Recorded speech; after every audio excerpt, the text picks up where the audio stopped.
August 23, 2018. It's a warm summer night in Marietta, Georgia, one of Atlanta's oldest and most charming suburbs, steeped in centuries of history and culture. Marietta is a picturesque, southern, small-town, comfortable community in Atlanta. Just good schools, nice area to raise a family. But being so close to the big city, Marietta residents also deal with their fair share of crime. It's a very busy urban area. Lots of people passing through, lots of traffic, high crime. And tonight is no exception. On August 23rd of 2018 at around 3:03 in the morning, officers got a 911 phone call. Now this is a kind of cryptic call. 911, what is your emergency? Yeah, I need some squad. I need He's saying that he wants the police to do a welfare check on Ziana Graham. Ziana Graham was a local resident, a mother of 4. The 911 caller was saying she hadn't been answering any of his phone calls. What do you need us to do for you? I need you to come and evaluate the situation. He didn't want to give his name, but he was definitely concerned. He requested that officers go out to her address. The police are concerned. Why do they need to go over there? I need to know what I'm sending my officers into. Oh, don't worry about it then. So what's going on there? Given the suspicious nature of the call, the operator immediately dispatches officers to Ziana's home. 911 dispatch hurriedly sends police to that location because they want to know what's going on. Ziana might have been hurt. When you're dispatched to a welfare check, you don't know what to expect. 24-year-old Ziana Graham had a heart that overflowed with love for the people in her life. She had a very bubbly personality. If she was your friend, she loved you. Growing up in the northern reaches of the Bay Area, Ziana was a bright student who connected with people everywhere she went. Ziana, she grew up on the West Coast in Vallejo, which is near Sacramento. At a very young age, Ziana was a friendly person. She wanted to make friends with everybody that she met. But when trouble reared its head at home, Ziana's strong spirit was put to the test. I had a troubled marriage with her mother in the beginning of Ziana's life. Their parents separated early on. Instead of healing, time only brought more problems for the Graham family. Her father was deployed shortly after 9/11, and upon return came back with issues around drug and alcohol abuse. I began using drugs and drinking quite a bit. Eventually, Ziana's mother was granted full custody, and her father sort of drifted out of her life. I loved Ziana very much, but it's like the more it didn't work out for me, the more I turned to alcohol. And Ziana wasn't far behind. About the age of 12 or 13, she started using drugs, started hanging out with a bad crowd. I take my part of the blame, unfortunately, but all she really wanted to do was be accepted. Kind of got out of hand, and her mom couldn't handle it. In an effort to help Ziana turn her life around, her family decided to make some big changes. The only option was to turn her over to the grandma. So they then migrated to Marietta, Georgia. They went trying to get Ziana reestablished and put into school. But life proved to be just as difficult in Georgia as it was in California. She was doing really well. She had started going to school. She had stopped using drugs. But at the age of 15, she got pregnant. Ziana decided to marry the father of her child and start a family. There's nowhere else I want to be. As a young mom, Ziana found what had been missing from her life. She was so happy to be a mom. She knew this is what she wanted to do with her life. she had her second child, and things seemed like they were going well for the two. But after 4 years, Ziana's marriage crumbled. Being young and then taking on additional responsibility of your children and then newly being married doesn't play well into the future. They ended up getting divorced, and now Ziana is left with her 2 children. That marked the beginning of a long string of failed relationships. She was dating, but it wasn't going anywhere. Ziana at 19 has a 3rd kid, and she and her 3rd child's father never created or maintained a relationship. And then she has another child by another person. So by the time she's 24, she has 4 children. As a single mom with 4 kids, life could be difficult. Life was very stressful for her. She's wondering, where do I turn for some relief? Just as she was on the verge of hitting her breaking point, Ziana met someone new.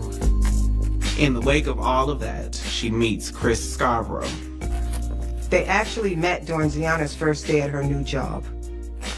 You gotta get it up here against the wall. No paint, no paint drip. Ziana worked for Christopher, helping him paint.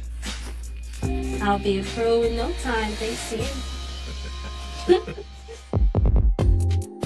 Chris is from Raleigh, North Carolina, and had been living with his mother in Ackworth, which is maybe 20 minutes away. Ziana and him hit it off. He's a tall, dark, handsome man. He's older, more mature, and all of those things were appealing to Ziana. Before long, their friendship blossomed into something more. Their work relationship transitions to a more loving relationship. Chris felt as if he wanted to be a part of not only Ziana's life, but now her 4 kids' life. They're gonna love you. I already know. Ziana knew she'd finally found what she was looking for. She was just excited about what the relationship was going to bring. But now, Marietta police are racing to Ziana's home after receiving a cryptic 911 call from an unknown source. An anonymous call comes into 911 referencing a welfare check needing to be done at the residence. When the police arrive, they knock on the door, and Ziana's grandmother answers. Yes. Yes, ma'am. We're here to check on Ziana Graham. Is she here? The grandmother was confused. She says Ziana is fine. She's asleep in her room. Officers think it may be a prank call. And we're sorry to bother you this late. Have a nice night. Good night. But as the police drive away, Ziana's grandmother gets a bad feeling. She decides that she's gonna go check on Ziana. Nothing could have prepared her for what she saw. Oh, God. She found her granddaughter deceased on the ground. Ziana!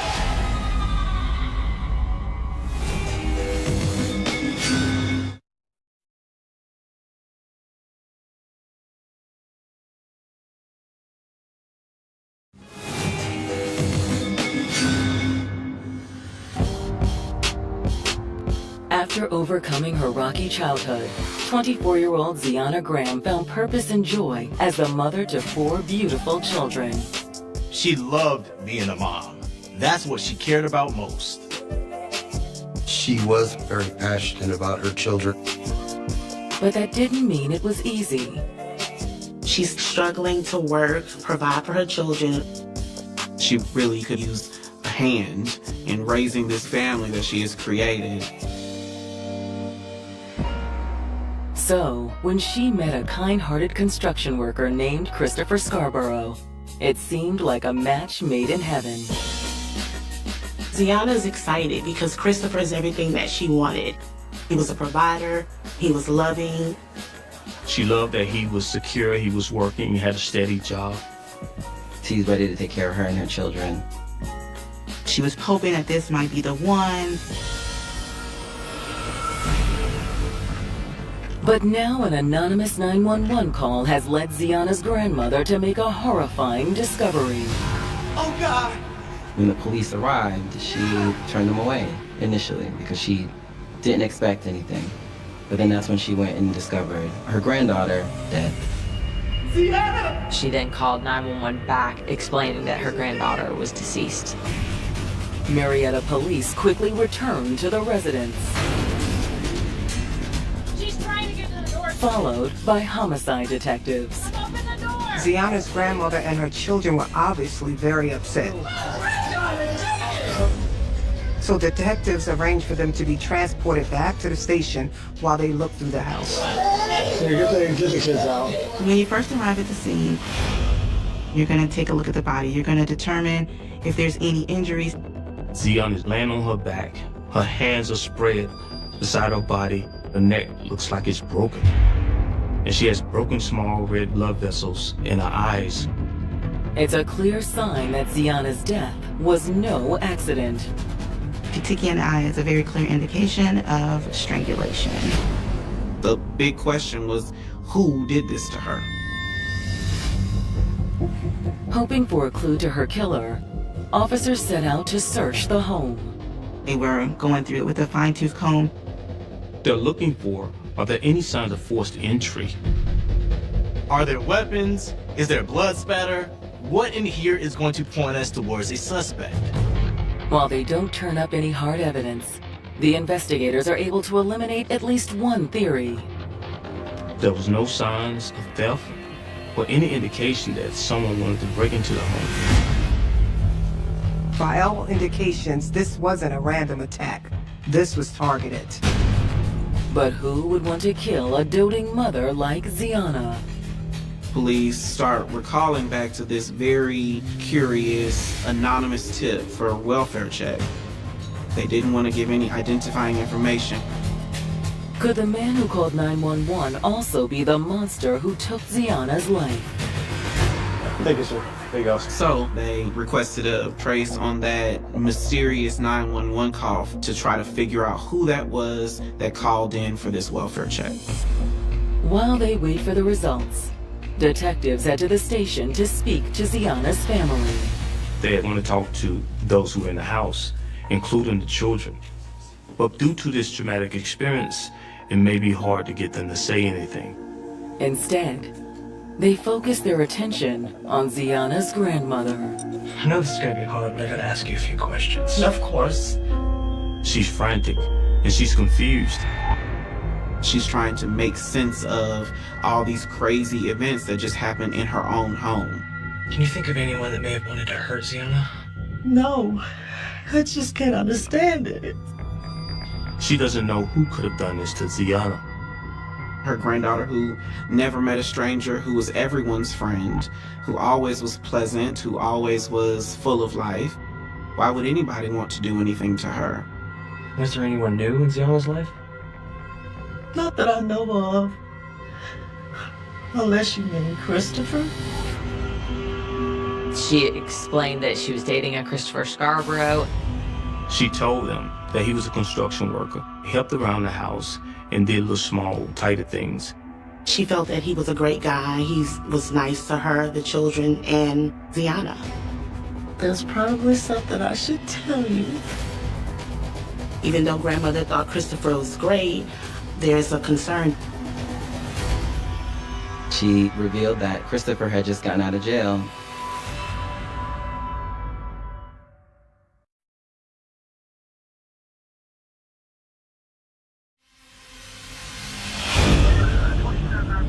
After mother of four Ziana Graham was strangled to death in her home, Georgia investigators suspect the killer could be someone she knew. They started thinking that maybe this is personal because there was no signs of theft or forced entry. Now, detectives have just learned that Ziana's boyfriend of 7 months, Christopher Scarborough, was released from jail just 2 weeks before she was murdered. Of course, the detectives were concerned because he has a criminal history. Could that have been the person who did this? What was Christopher's relationship with Ziana like? Good, I think. He was there for her when she needed him. Grandmother was trying to see the best in Chris as he was helping out around the house. He was mowing the grass, he was making repairs in the home, just taking care of everything. He seemed to bring a sense of stability, a sense of consistency to the family structure. He was really being like a man of the house kind of figure.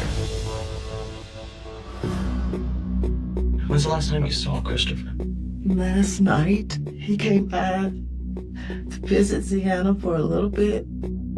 She shared that Ziana's boyfriend, Christopher, stays with them from time to time, and he happened to be there last night. However, he left, and that was normal because sometimes he would go to stay with his mother in Ackworth. He's between two different households. What was he like when he left? Not sure. I didn't talk to him. Grandma was already in bed at this point, but she heard him leave out the front door. After detectives end their interview with Ziana's grandmother, they receive word that their trace of the 911 caller's cell phone has been completed. The number that made the call turned out to be a prepaid phone without a real name attached to it. They were able to get a GPS position for the device that made the 911 call, and the location rang a bell for the detectives. The 911 call had come in from Ackworth. Since Christopher has family in Ackworth, they thought maybe that's where Christopher was. When they arrive at the GPS coordinates, their suspicions are confirmed. They go to Ackworth where they believe this is Christopher's mother's house. And guess what? He's there. They let him know that they wanted to ask him questions about his girlfriend. Initially, he was very upset. He had not heard from her, and he needed to know what was going on. So what's he? What's he on there? He stated that he was trying to contact her. She wasn't answering the phone, so he became worried about her. When the investigators break the news that his girlfriend is dead, Christopher seems stunned. Chris was genuinely shocked to find out that Ziana was gone. They have this opportunity to ask him as many questions as they need because he is being so willing and cooperative. How's your relationship with Miss Grant? Good? He said he loves Ziana and her kids. How long have you and her been seeing each other? 7 months. 7 months. Mm-hmm. They fell deep and fast for each other. But that doesn't mean they always got along. Have you guys ever gotten into it with each other? And, I mean, everybody does, right? Sometimes. He said, we fight, but that's normal. Most people fight in relationships. And the night before Ziana was found dead was no exception. He stated that very night they had gotten into an argument, and that was one of the reasons why he left. Detectives asked, what were you arguing about? No, you would act like that. He stated that she was constantly picking a fight with him. You just done? Okay. You said that argument got physical. Can you talk to me about that? Hit me and Get out! But Christopher tells detectives he kept his cool. He was thinking that it was probably in his best interest to just let her calm down and they'll have a conversation later on. He figured he would just go to his mom's house. So he called him a ride share and left to go back to Ackworth. When he walked out the door, Christopher says Ziana was still alive. How was Ziana when you left? Tell me. She was talking to you when you left. Okay. He said she was upset, but she definitely wasn't dead. Detectives aren't sure if they can believe him, especially since they suspect he made the anonymous 911 call that led them to Ziana's body. If he didn't know Ziana was hurt, why would he have asked for a welfare check? When they confront Christopher with their suspicions, he gives them an answer they weren't expecting. They decided to ask him, and he admits to making the 911 call. But not because he knew Ziana was dead. Christopher said Ziana had relapsed. There's no full opinion on that. He said she was out of control. After he left, she stopped answering the phone. He was concerned, and he needed to know what was going on. He thought she might have overdosed.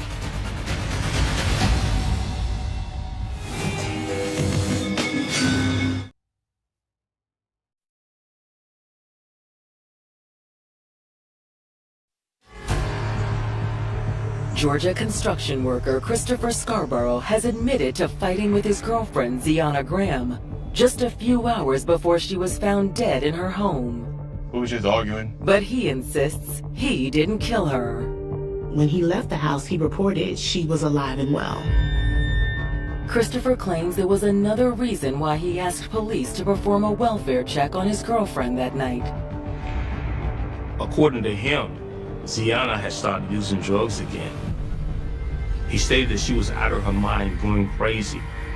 Once he left the house, she wasn't taking his calls or answering his texts, so he thought she might have OD'd or something bad might have happened. You wanted somebody to go check on her, make sure she was okay? Yeah. He said he was trying to help.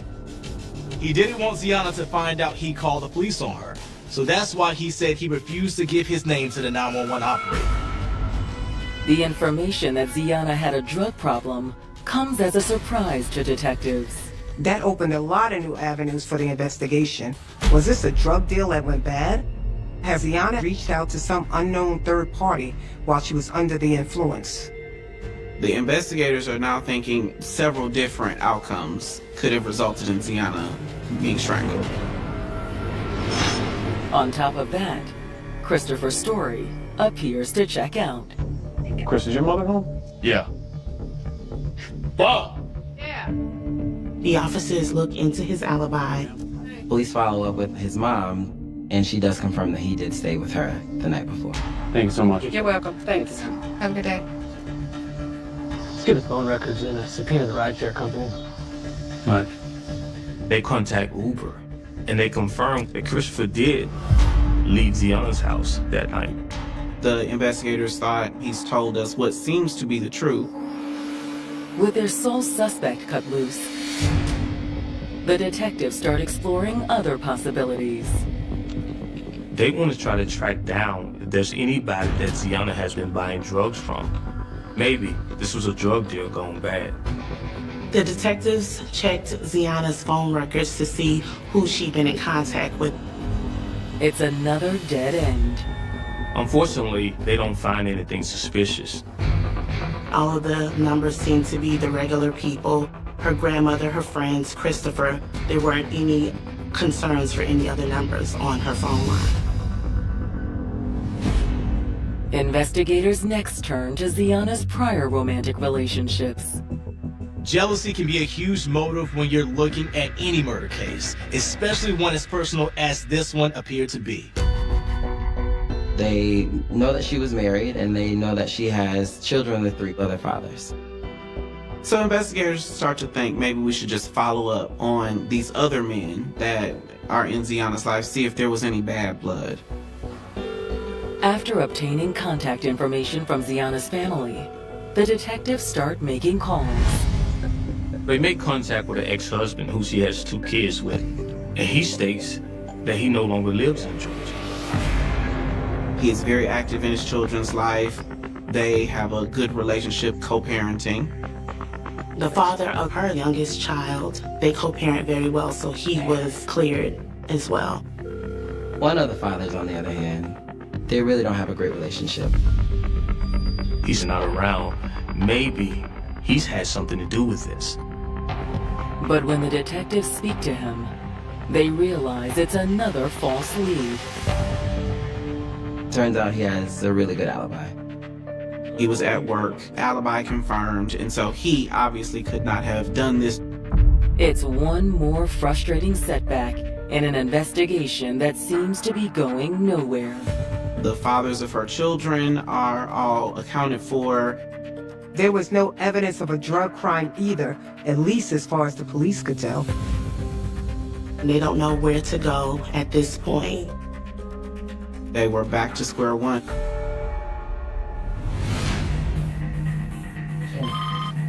Homicide. Until an unexpected new tip comes in. They receive a call from the therapist that had been working with the children. Officers, in order to get the interview with the children, contacted the Child Advocacy Center and scheduled for the children to be interviewed by a forensic interviewer. A forensic interview is so there's no bias and there's no leading questions being asked to the children and kind of getting more of a truth from the children as far as what happened. The therapist tells detectives that during her interview with Ziana's oldest son, he made a chilling statement. He starts talking about some of the things that he remembers from the night that Ziana died. I heard arguing and bumping noises. Like a thud? He had heard a loud snap. Then, out of nowhere, he says he killed her. Who did the snap? Christopher. He told the therapist that it was Christopher who killed his mother.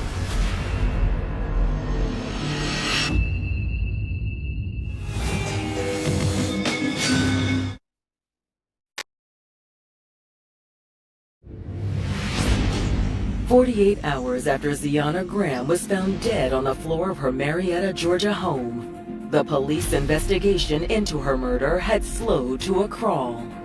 It feels as if the trail is gone cold. Then they get a phone call. The call is from a police therapist who's been working with the murdered woman's young children. As one of the children is talking to the therapist, he reveals a bombshell that could blow this case wide open. Who did the snap? Christopher. According to her son, it was her boyfriend who killed her. He told me it was Christopher who killed his mom. The shocking accusation stuns law enforcement. They had already interviewed Christopher and didn't think he had anything to do with this. But now, they're starting to have second thoughts. Especially when they hear the full extent of what Ziana's son said. Well, apparently, this guy had been physically abusive. He reported that Christopher had beat her previously. He's witnessed Christopher hit her, chase her, choke her. Even the children weren't safe from Christopher's abuse. According to the older son, Christopher has hit him a few times. And on the night Ziana died, the young boy said he heard a familiar sound. His mother and Christopher fighting. He was downstairs, he heard them arguing, heard it got physical. He remembers hearing a loud bang and jostling, some aggressive conversation. Then he heard a snap.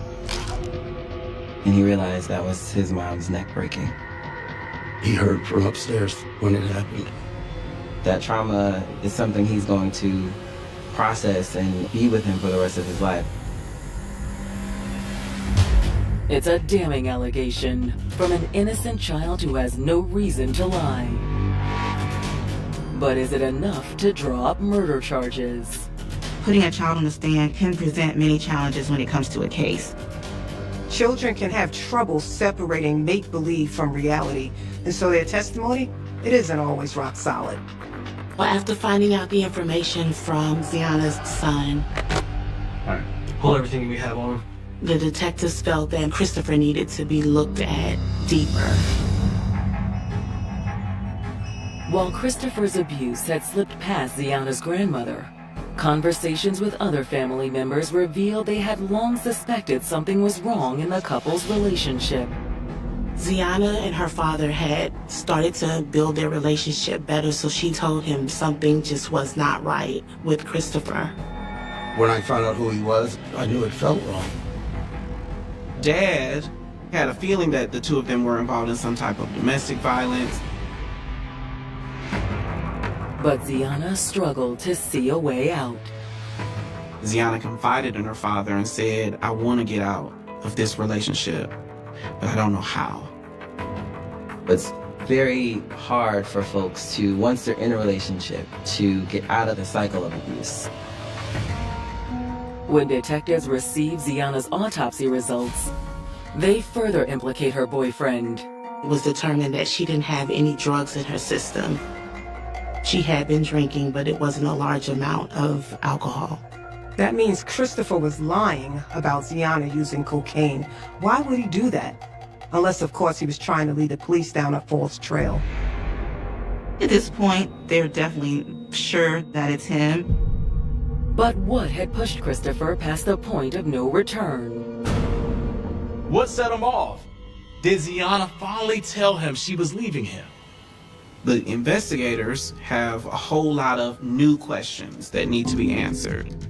To their surprise, Christopher freely agrees to come in for a follow-up interview. They tell him that they found some new information that they just want to confirm. All right, Chris. I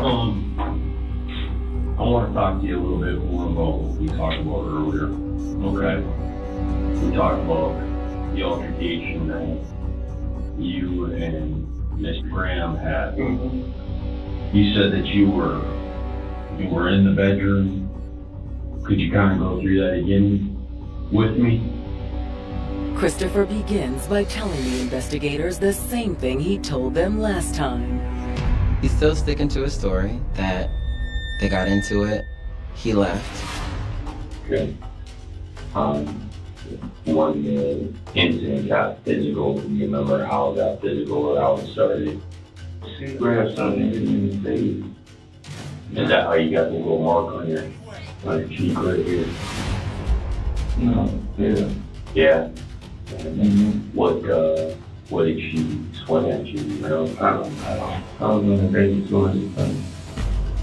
They pressed him for more information. What were you two fighting about that night? Christopher seems reluctant to answer, but when he finally does, it's clear why. You can start to see a shift in his personality. You didn't tell me what the argument was about last night. No, it wasn't. It was what? Not their boyfriend.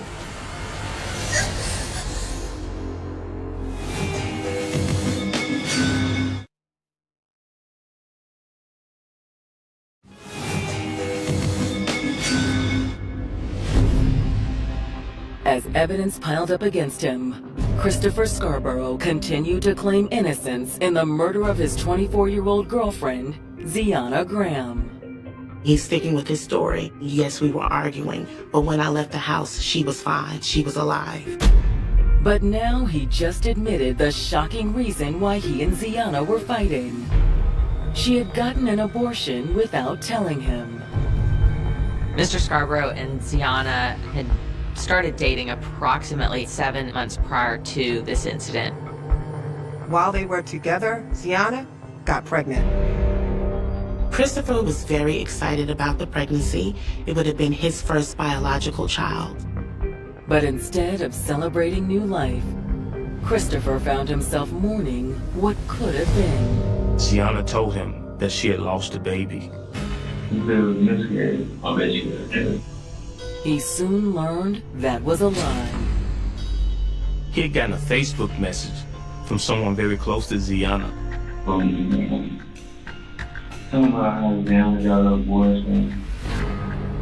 That's how he found out that it was an abortion and not a miscarriage.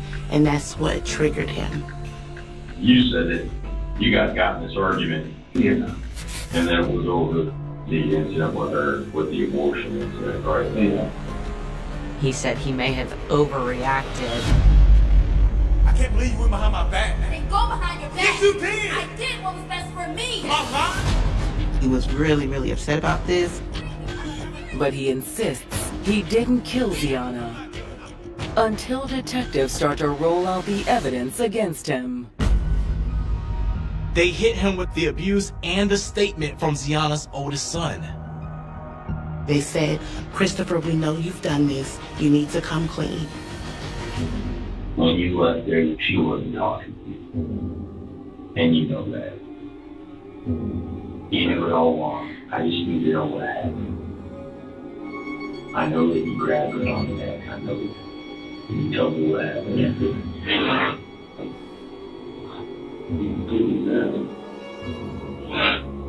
Did you throw her on the ground? Christopher reported that Ziana was very angry that night.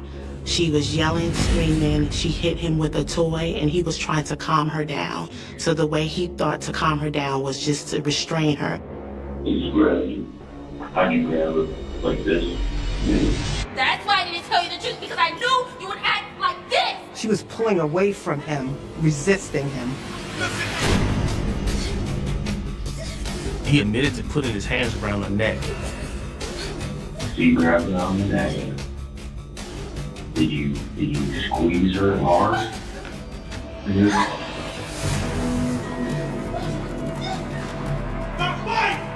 Do you remember how long you choked her?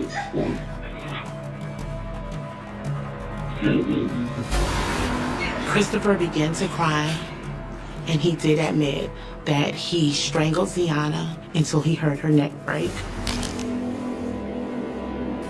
He said that he recognized that she was dead, lying on the floor, before he left the house and went to his mother's.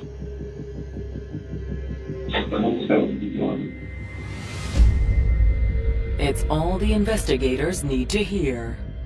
At this point, the investigators have a full confession. They understand what happened, and Chris has admitted his role in Ziana's death.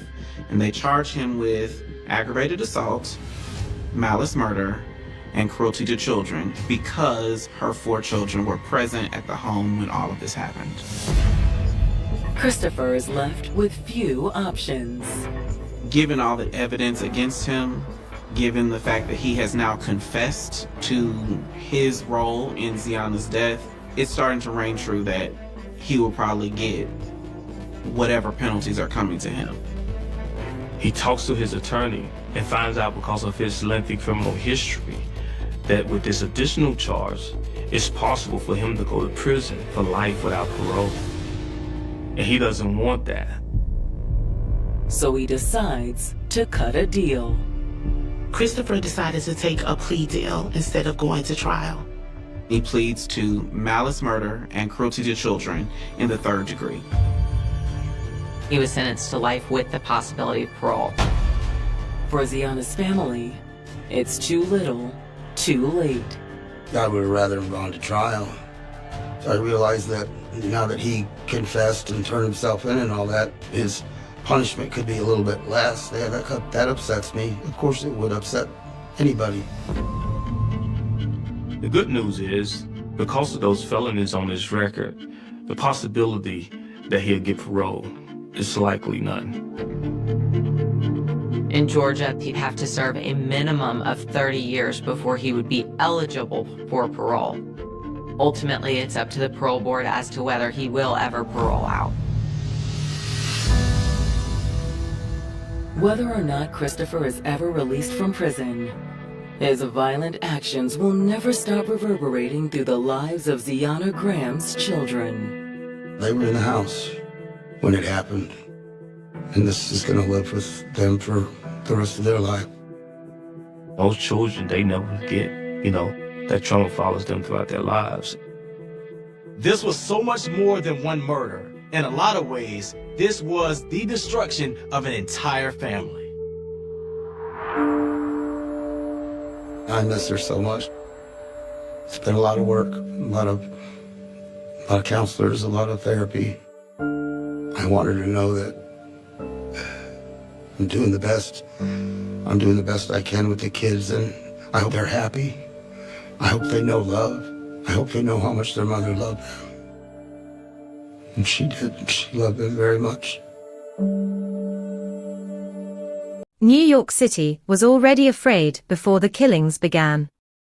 In the summer of 1977, fear hung over the city like humidity. It drifted through crowded subway stations, lingered beneath flickering streetlights, and followed people home after dark. Crime was not unusual in New York during the 1970s. Sirens were part of the city's soundtrack. Newspaper headlines screamed about robberies, assaults, blackouts, and violence. Residents had learned to live with uncertainty. But this was different. This fear had no face.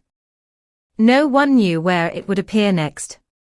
No one knew who would become the next victim.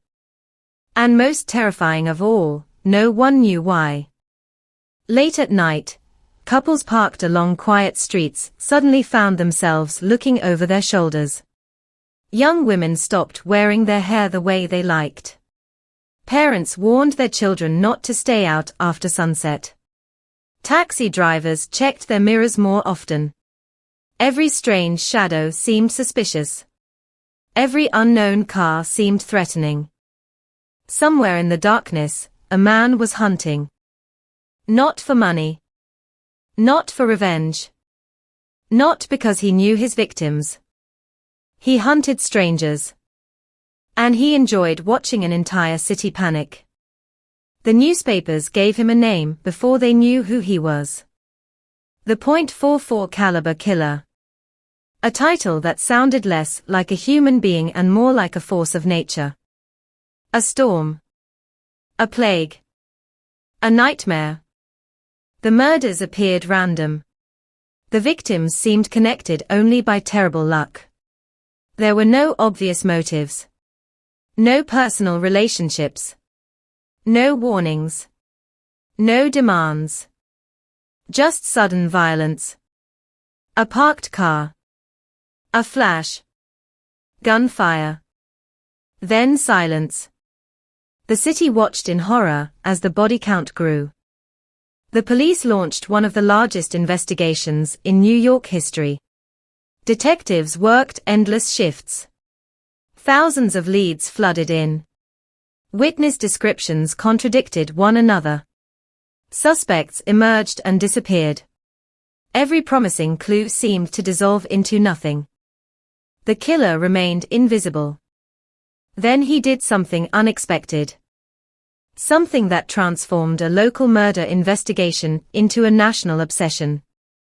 He started writing letters. Letters to the police. Letters to journalists. Letters filled with taunts, cryptic messages, and disturbing fantasies. The words revealed something chilling. The killer wanted attention. He wanted people to fear him.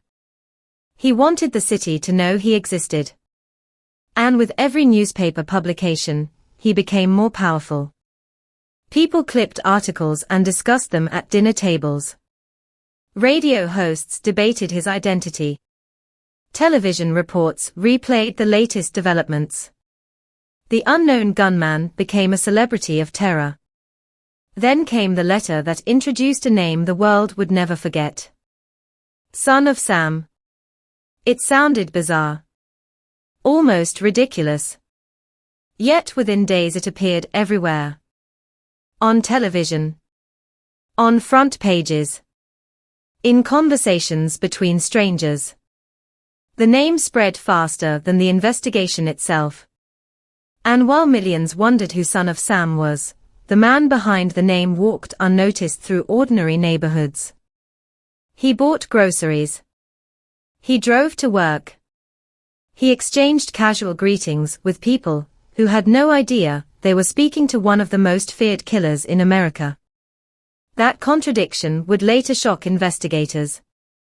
The monster wasn't hiding in abandoned buildings or lurking in remote forests. He lived among everyone else. Invisible. Ordinary. Forgettable. At least on the surface. But long before his arrest, before the headlines, before the courtroom appearances and psychological evaluations, there was another story unfolding beneath the crimes. A story of isolation. A story of obsession. A story of a man whose inner world became darker and darker until fantasy and reality blurred together. To understand how New York fell into terror, we must first understand the era itself.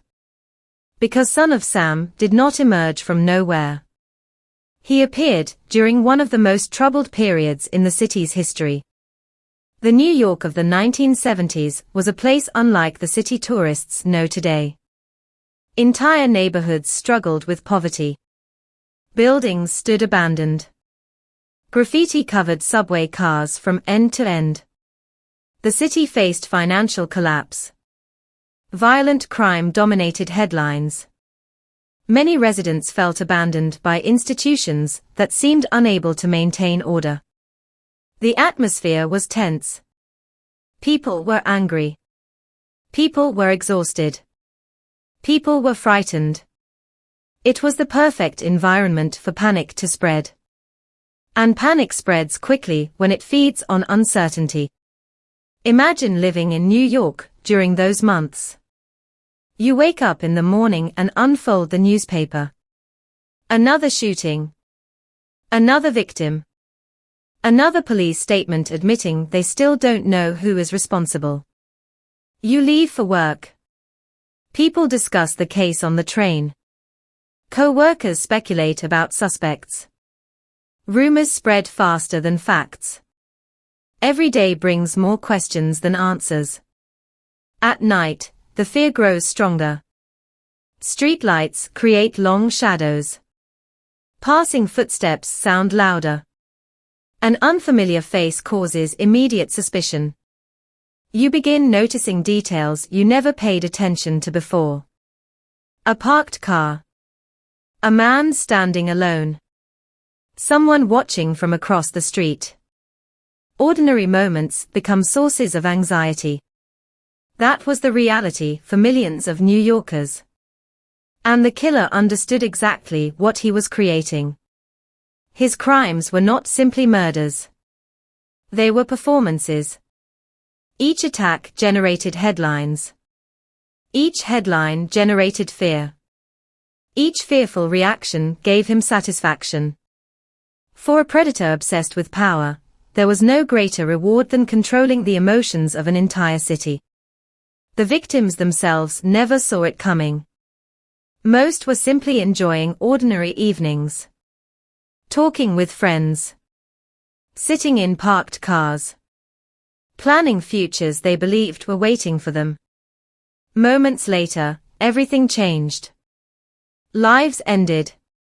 Families shattered. Communities entered mourning. Yet while investigators documented evidence and grieving relatives planned funerals, the killer remained free. Watching. Waiting. Preparing. The randomness of the attacks created a unique form of terror. People naturally seek patterns. Patterns help us feel safe. If danger follows rules, we can avoid it. If victims share certain behaviors, we can change our own. If crimes happen only in specific locations, we can stay away. But Son of Sam offered no comforting pattern. The attacks seemed arbitrary. The victims appeared ordinary. The locations varied. No one could confidently predict where he would strike next. And when people cannot predict danger, they begin seeing danger everywhere. This psychological effect transformed the investigation into something larger than a criminal case. It became a social phenomenon. Fear altered behavior across New York.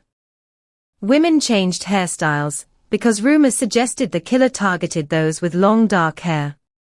Couples avoided secluded areas. Parents imposed stricter curfews. Businesses noticed changes in customer habits. The city itself seemed to contract inward. People became more cautious. More suspicious. More fearful. The killer's physical weapon was a .44 caliber revolver. But his most powerful weapon was uncertainty. The bullets injured individuals. The uncertainty wounded an entire city. As months passed, pressure mounted on law enforcement. Every new attack intensified public frustration. Citizens demanded answers. Politicians demanded progress. Newspapers criticized the investigation. Detectives knew the clock was ticking. Every day, without an arrest, increased the possibility of another murder. Some investigators barely slept. Others followed leads that consumed weeks before collapsing completely. Thousands of names crossed police desks. Thousands of interviews were conducted. Thousands of hours were invested. Yet the killer remained free. Then came the letters. And suddenly the investigation changed. The mystery now had a voice. A disturbing, arrogant, unsettling voice. The letters offered glimpses into the killer's mind. Not clear explanations. Not genuine confessions. Just fragments. Hints. Taunts. The words suggested someone who enjoyed manipulation. Someone who understood the impact of publicity. Someone who viewed fear as a form of entertainment. For the public, the letters made the threat feel even more real. The killer was no longer just an unknown gunman. He had become a character. A personality. A presence lurking behind every headline. People read his words and imagined the man writing them. What did he look like? How did he spend his days? Was he reading the same newspapers as everyone else? Was he standing nearby while people discussed the murders? Could he be a neighbor? A co-worker? A stranger sitting across from them on the subway? Those questions haunted the city. Because the truth was often closer than anyone imagined. The man responsible was not operating from a secret underground hideout. He was not a criminal mastermind living beyond society. He moved through everyday life unnoticed. That reality would eventually become one of the most disturbing aspects of the entire case. When his identity was finally revealed, many people struggled to reconcile the ordinary appearance of David Berkowitz with the terror associated with the name Son of Sam. The face seemed wrong. Too normal. Too familiar. Too human. But evil rarely announces itself. It rarely arrives wearing a warning sign. Sometimes it lives quietly behind apartment walls. Sometimes it smiles politely. Sometimes it waits patiently. And sometimes, for 13 months, it holds one of the largest cities in the world hostage through fear alone. This is the story of that fear. The story of the victims whose lives were stolen. The story of detectives chasing a ghost through the streets of New York. The story of a killer who turned media attention into a weapon. And the story of how an entire city became trapped inside a nightmare that felt impossible to escape. Before the first arrest. Before the courtroom confessions. Before the headlines finally declared the hunt over. There was only darkness. A parked car. A figure approaching from the shadows. And a city that had no idea its worst nightmare was just beginning. Part 2, the setting. To understand the terror of Son of Sam, you first have to understand New York City before the name existed. The city was not merely a backdrop to the story. It was a character in it. A wounded, restless, exhausted character struggling to survive. In the mid-1970s, New York looked very different from the city millions of tourists visit today. The gleaming skyscrapers were still there, piercing the skyline above Manhattan, but beneath them was a city under pressure. Economic crisis had left scars across entire neighborhoods. Unemployment remained stubbornly high. Many middle-class families were leaving for the suburbs. Apartment buildings sat abandoned. Some landlords, unable to profit from their properties, simply walked away. Entire blocks felt forgotten. Graffiti stretched across subway cars like colorful wounds. Streetlights flickered over cracked sidewalks. Empty lots collected trash and broken furniture. In some neighborhoods, the sound of police sirens was so common that residents barely looked up when they heard them. New Yorkers were resilient. They had to be. Every day demanded it. The city woke before dawn. Construction workers grabbed coffee from corner diners. Secretaries hurried toward subway entrances. Taxi drivers began 12-hour shifts. Shop owners unlocked gates and swept sidewalks. Life moved forward because it had no choice. But beneath the movement was anxiety. People felt it in conversations. They felt it in newspaper headlines. They felt it every time another crime report appeared on the evening news. Violence had become part of everyday life. Muggings, burglaries, shootings, car thefts. The numbers climbed year after year. Parents worried about their children. Children learned which streets to avoid. Teenagers grew up understanding that danger could appear unexpectedly. Trust became harder to maintain. Fear became easier. The summer of 1976 arrived carrying heavy heat and heavier uncertainty. No one could predict that a killer was about to emerge. No one could imagine how deeply that killer would affect the city's psychology. At the center of the coming storm was a man named David Berkowitz. At first glance, there was nothing remarkable about him. No obvious warning signs. No dramatic criminal reputation. No public image that hinted at the nightmare he would eventually create. He blended into the background. The kind of person people passed without remembering. Yet behind that ordinary appearance existed a life shaped by loneliness. David Richard Berkowitz was born on June 1, 1953. His story began with abandonment. His biological mother gave him up shortly after birth, and he was adopted by Nathan and Pearl Berkowitz, a working-class couple from the Bronx. For a time, his childhood appeared relatively normal. His adoptive parents loved him.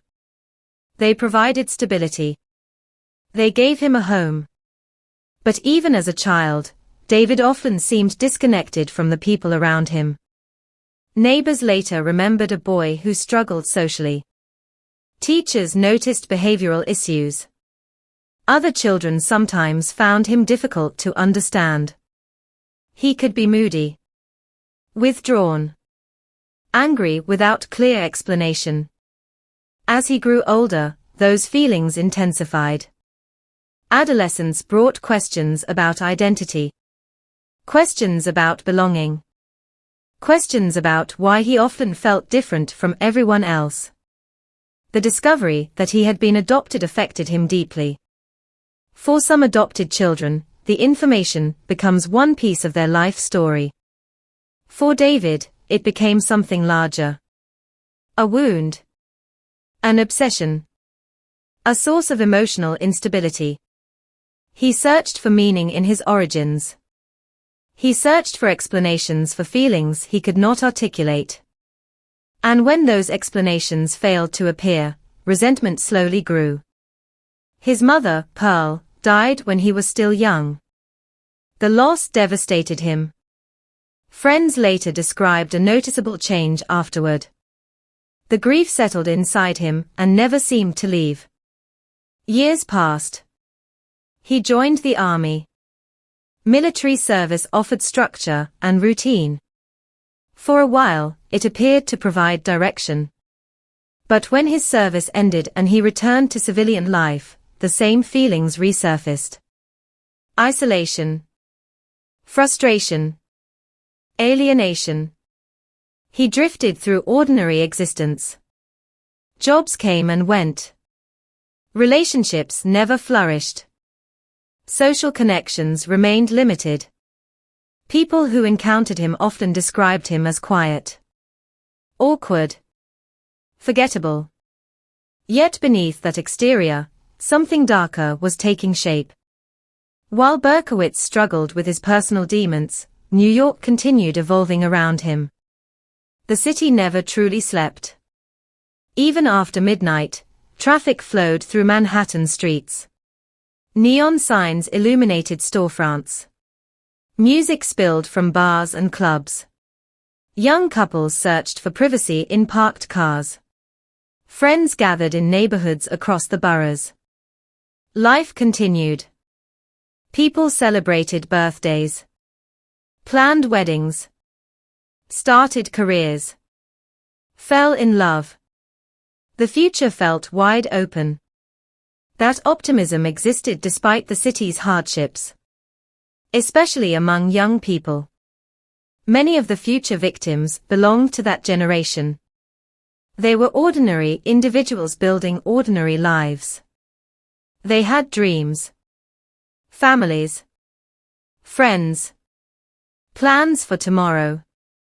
The tragedy of the Son of Sam case lies not only in the violence itself, but in the interruption of those futures. Every victim carried a story. Every victim mattered long before becoming a headline. But at this stage of the story, none of them knew their names would someday become connected by one of the most infamous murder investigations in American history. As 1976 progressed, New York entered another sweltering summer. The heat lingered after sunset. Apartment windows remained open. People spent evenings outdoors seeking relief from cramped living spaces. Parks filled with visitors. Restaurants stayed busy. Cars lined residential streets. The city felt alive. And somewhere within that living city, David Berkowitz was moving through his own routine. Driving familiar roads. Working regular shifts. Living in relative anonymity. To neighbors, he seemed ordinary. To co-workers, unremarkable. To strangers, invisible. The contrast between appearance and reality would later become one of the most disturbing elements of the case. Human beings often expect evil to look different. We imagine monsters as visibly monstrous. We assume danger announces itself. Reality rarely cooperates.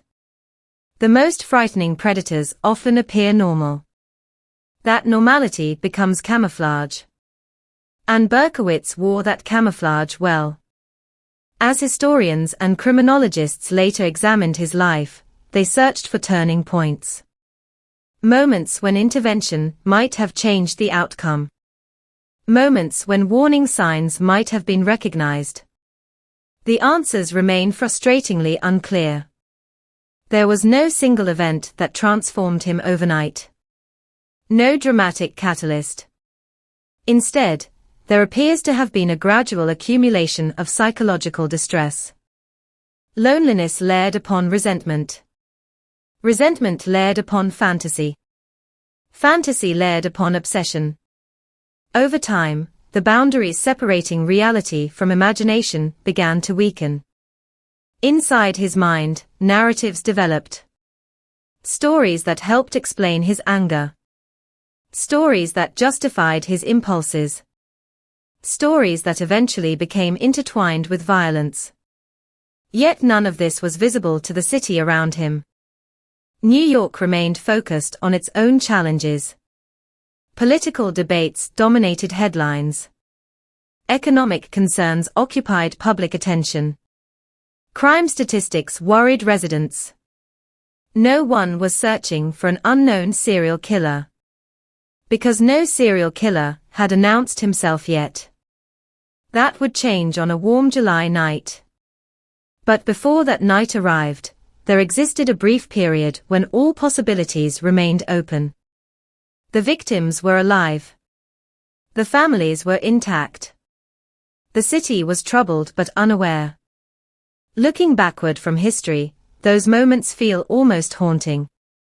We know what is coming. They did not. A young woman laughs with a friend. A couple plans a weekend date. Parents expect their children home later that evening.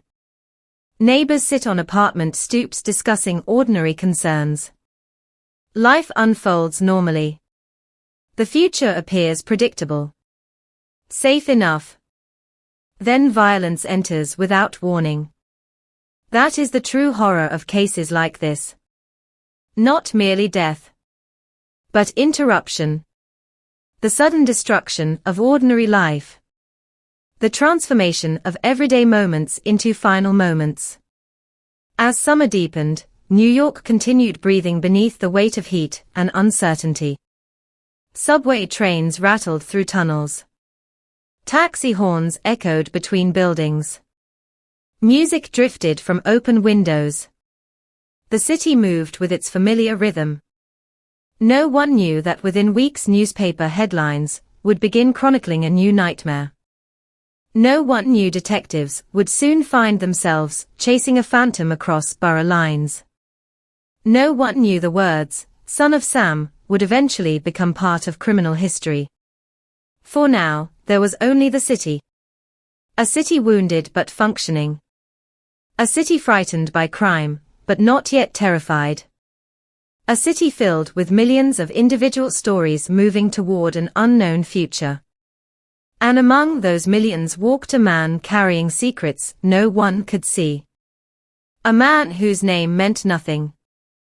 A man who blended effortlessly into crowds. A man who had already begun drifting toward darkness.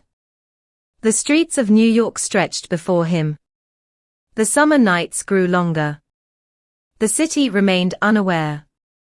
But the countdown had already begun. Soon, a parked car in the Bronx would become the scene of unimaginable violence.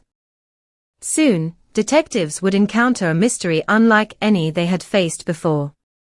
Soon, fear would spread from neighborhood to neighborhood like a living thing. And soon, the city would discover that its nightmare had already been quietly waiting among them. Part 3, The Victim Stories.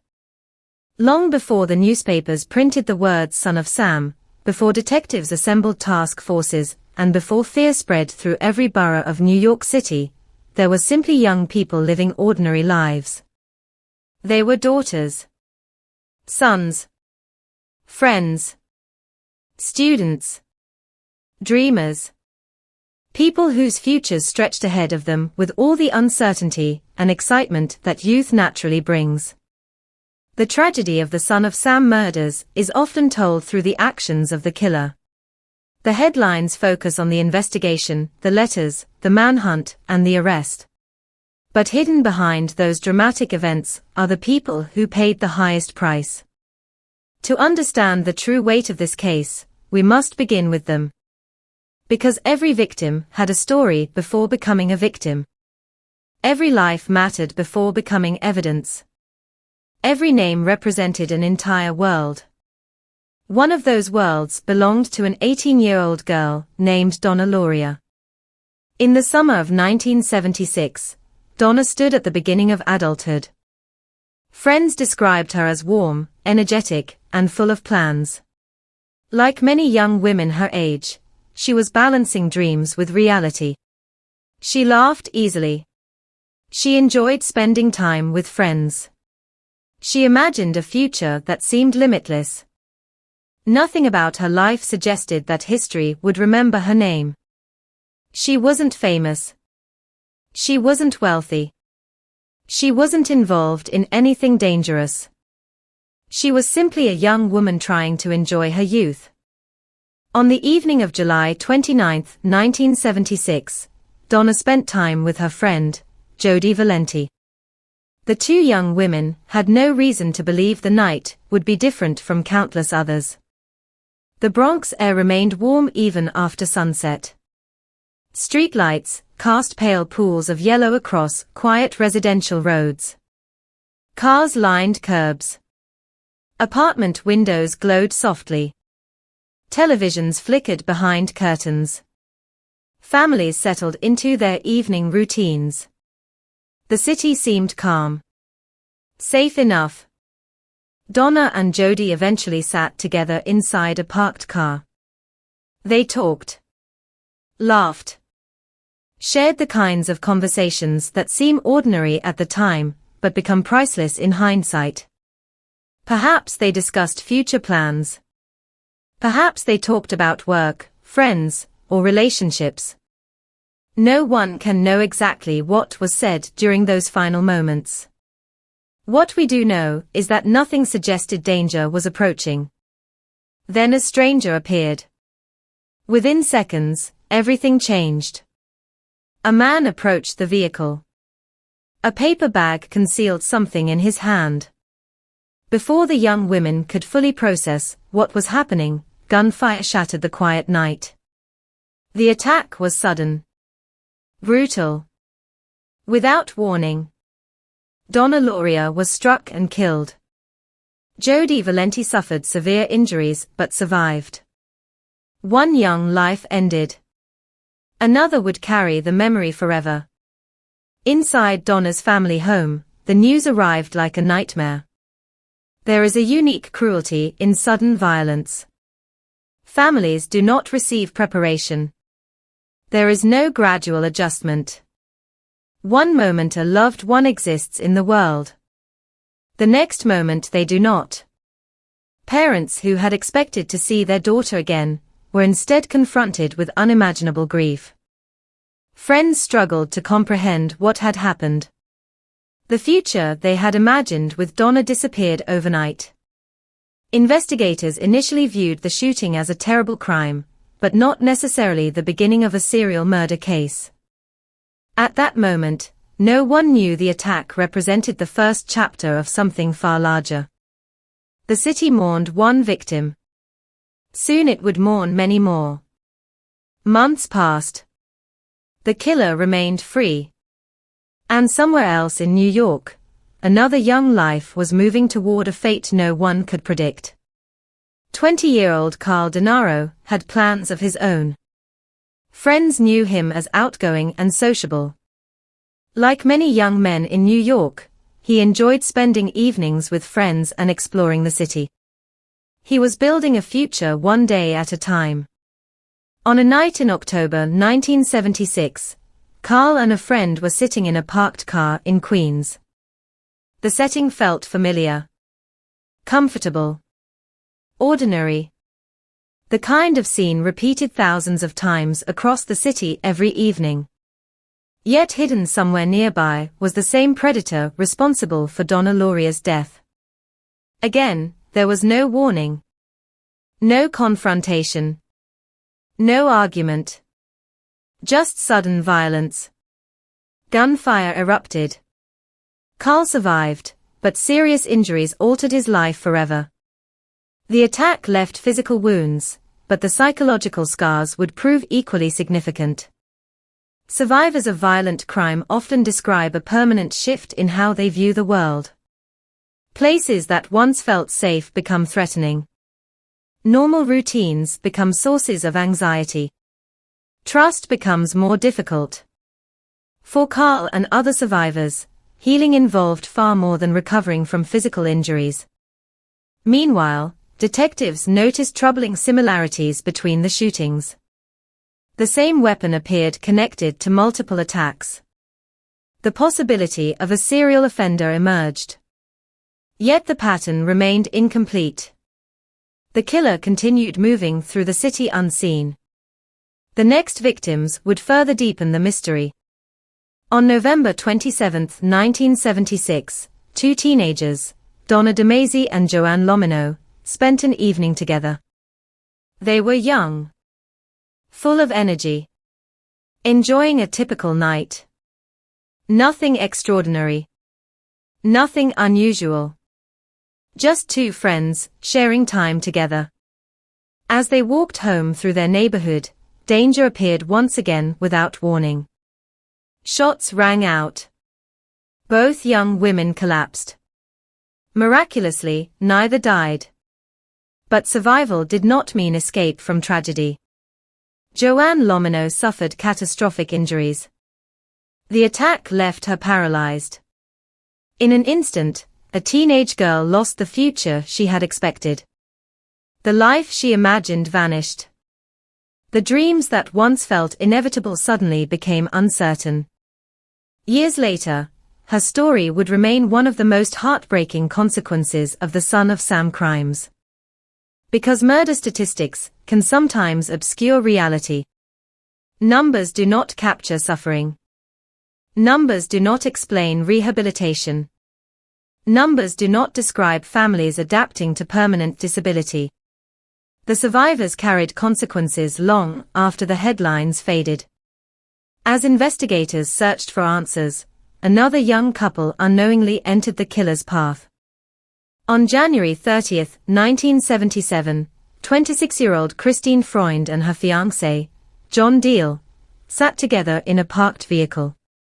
Like many couples, they were enjoying private time together, planning a future, sharing ordinary moments, perhaps discussing their wedding, perhaps imagining the years ahead. Then came the gunshots. Christine was struck. John was wounded. Although Christine initially survived, her injuries proved fatal. She died later in the hospital. For her family, grief mixed with disbelief. A woman preparing for marriage had become another victim in a growing series of unexplained attacks.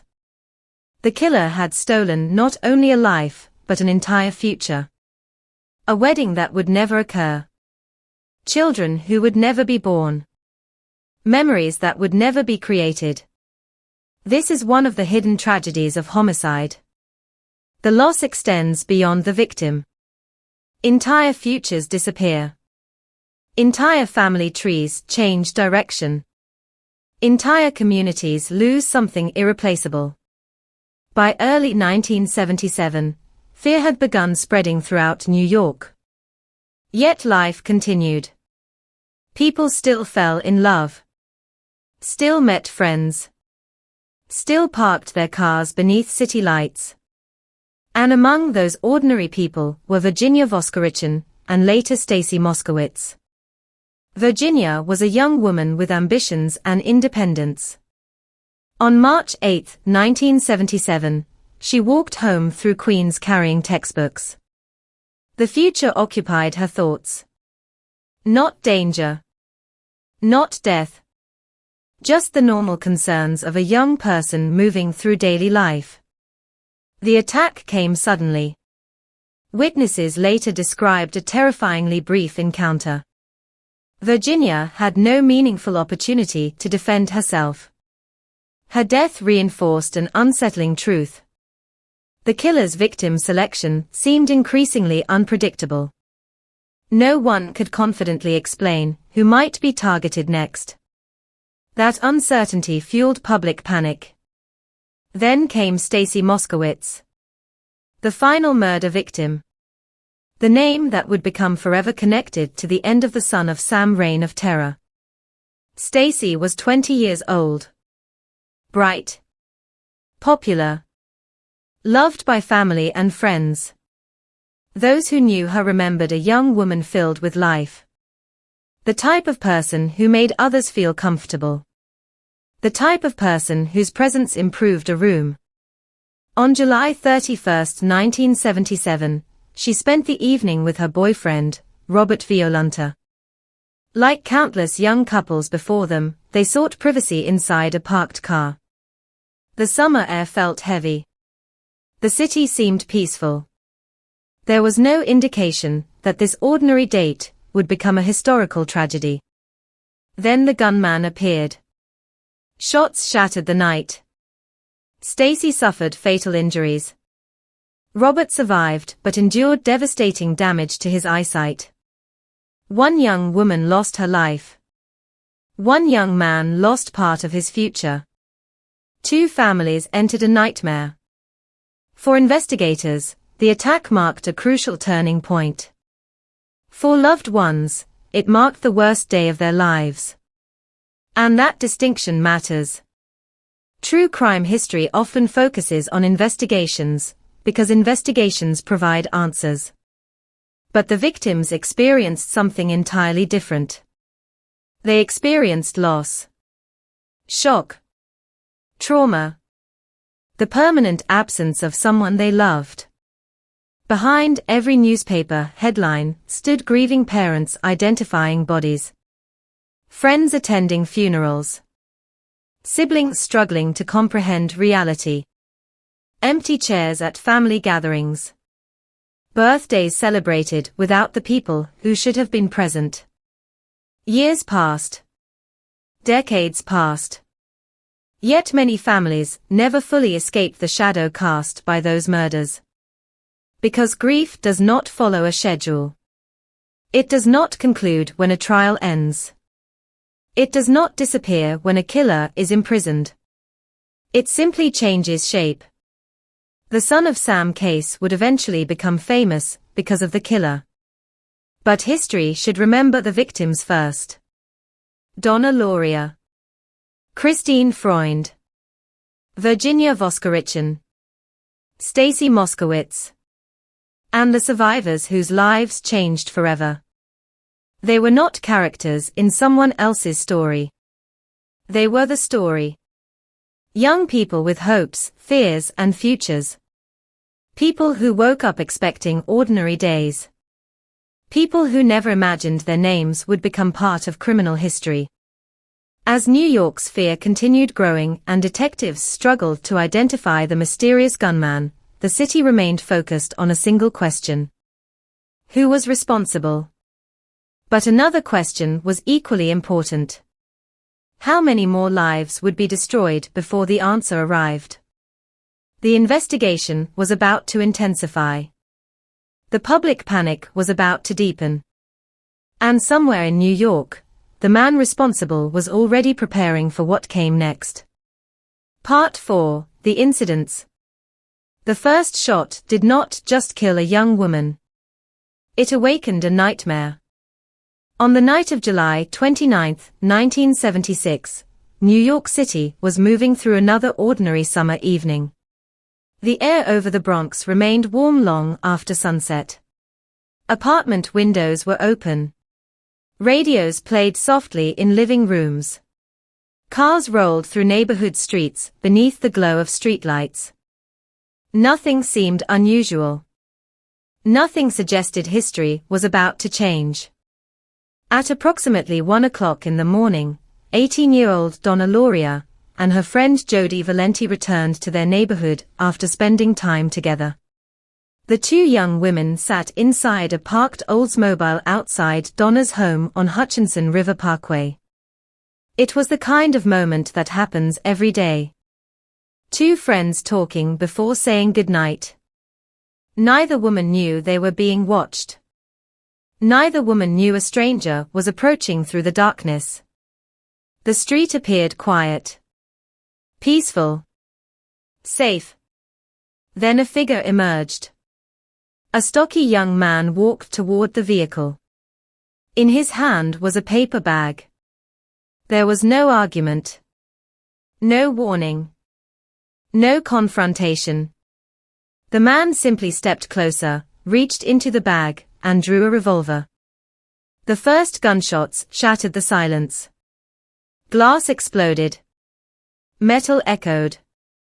Panic replaced ordinary conversation in an instant. Inside the vehicle, confusion became terror. Donna never had a chance. The bullet struck her with devastating force. Jody screamed as pain ripped through her body. The attack lasted only seconds. Then it was over. The gunman disappeared into the darkness as quickly as he had appeared. Behind him he left chaos. Blood stained the car seats. Neighbors rushed outside. Emergency vehicles screamed through the night. Police officers arrived expecting to investigate another shooting. At that moment, nobody understood what they were witnessing. One dead teenager. One wounded survivor. A tragic crime. Nothing more. Or so they believed. As detectives processed the scene, they searched for motives. Did the victims know the attacker? Was this a personal dispute? A robbery gone wrong? A jealous lover? The answers seemed frustratingly absent. The victims had no connection to a violent lifestyle. There was no obvious explanation. The crime felt random. Investigators disliked randomness. Randomness was difficult to solve. Yet there was little evidence suggesting anything else. The case remained open. The killer remained free. And somewhere in the city, David Berkowitz returned to his ordinary life. For nearly 3 months, New York saw no clear pattern. Life moved forward. The murder of Donna Lauria slowly became one more tragedy among many in a city already overwhelmed by violence. Then October arrived. And the killer struck again. Late on the evening of October 23, 1976, Carl Denaro and Rosemary Keenan sat together inside a parked vehicle in Queens. The setting looked remarkably familiar. A quiet area. A young couple. A sense of privacy. A feeling of safety. The same circumstances that had existed before the attack in the Bronx. Again, the killer approached without warning. Again, there was no meaningful interaction. No demands. No conversation. Only violence. Gunfire erupted. The bullets tore through the vehicle. Carl suffered severe head injuries. Rosemary escaped physical injury, but the emotional trauma would remain. Witnesses described confusion. Shock. People running toward the scene. Others running away. Police officers soon realized something unsettling. The ballistic evidence resembled the Bronx murder. The same type of weapon. The same sudden approach. The same apparent lack of motive. A possibility began forming. What if these crimes were connected? What if the city was dealing with something far more dangerous than isolated shootings? Detectives could not yet prove it. But the thought lingered. The fear grew. The killer waited. Then came November. By now, winter's arrival could be felt in the air. The city streets grew colder. The daylight disappeared earlier each evening. On November 27th, two teenage girls, Donna DeMazy and Joanne Lomino, spent time together in Queens. The night seemed entirely normal. Families watched television. Stores closed for the evening. The neighborhood settled into quiet routines. As the girls walked home, neither noticed danger nearby. Then the darkness exploded. A stranger appeared. Gunshots echoed across the street. Both teenagers collapsed. Screams pierced the night. Residents rushed outside. Some froze in disbelief. Others ran toward the victims. Joanne suffered devastating injuries. Her life changed forever within seconds. Doctors fought to save her. Family members gathered at hospitals praying for miracles. The attack shocked the community. Now investigators could no longer dismiss coincidence. The similarities were becoming impossible to ignore. Young victims. Nighttime attacks. Little or no interaction. A .44 caliber revolver. An unknown assailant disappearing before police arrived. The city might have a serial shooter. That realization transformed the investigation. Resources increased. Detectives compared reports. Ballistics experts re-examined evidence. Patterns emerged slowly, like shapes appearing through fog. Meanwhile, the man responsible continued living unnoticed. He worked. Drove through neighborhoods. Bought groceries. Passed strangers on sidewalks. No one looked at him twice. No one suspected the quiet man moving through ordinary routines was responsible for so much suffering. Then the violence escalated again. January 30th, 1977. The cold gripped New York. Snow and ice lingered along curbs. People hurried through winter nights with collars raised against the freezing air. Inside a parked car in Queens, 26-year-old Christine Freund sat with her fiancé, John Deal. The couple was building a future together. Marriage plans occupied their thoughts. The excitement of a shared life stretched ahead. Then came the gunfire. Without warning, bullets ripped through the vehicle. The attack followed the now familiar pattern. Fast. Silent. Merciless. Christine suffered catastrophic injuries. John was wounded. Paramedics fought to save them. Hospitals became scenes of desperate hope. Families gathered in waiting rooms. Doctors worked through the night. For a brief moment, it appeared Christine might survive. But the damage was too severe. She died later from her injuries. Another future vanished. Another family entered mourning. Another headline appeared. The city reacted with growing alarm. The killer was not stopping. He was becoming more confident. And investigators still lacked a name. The pressure intensified. Every failed lead felt heavier than the last. Every passing day increased the possibility of another attack. Then March arrived. By now, fear was spreading through New York like a disease. People talked about the shootings everywhere. At work. At school. Inside restaurants. On subway platforms. The unknown gunman occupied public imagination. No one knew who he was. But everyone seemed to have a theory. On March 8, 1977, 19-year-old Virginia Voskerichen walked home through Queens carrying textbooks. She was a student. Focused on her future. Concerned with the ordinary challenges of young adulthood. As she moved along the sidewalk, she probably thought about classes, friends, or plans for the following day. Then she encountered the killer. The attack unfolded in horrifying simplicity. A gun. A shot. A life ended. Virginia collapsed. Witnesses later recalled scenes of confusion and disbelief. The randomness of the crime terrified residents. This victim had not been sitting inside a parked vehicle. The pattern had shifted. If the killer could attack someone simply walking home, who was safe? The answer seemed increasingly clear. No one.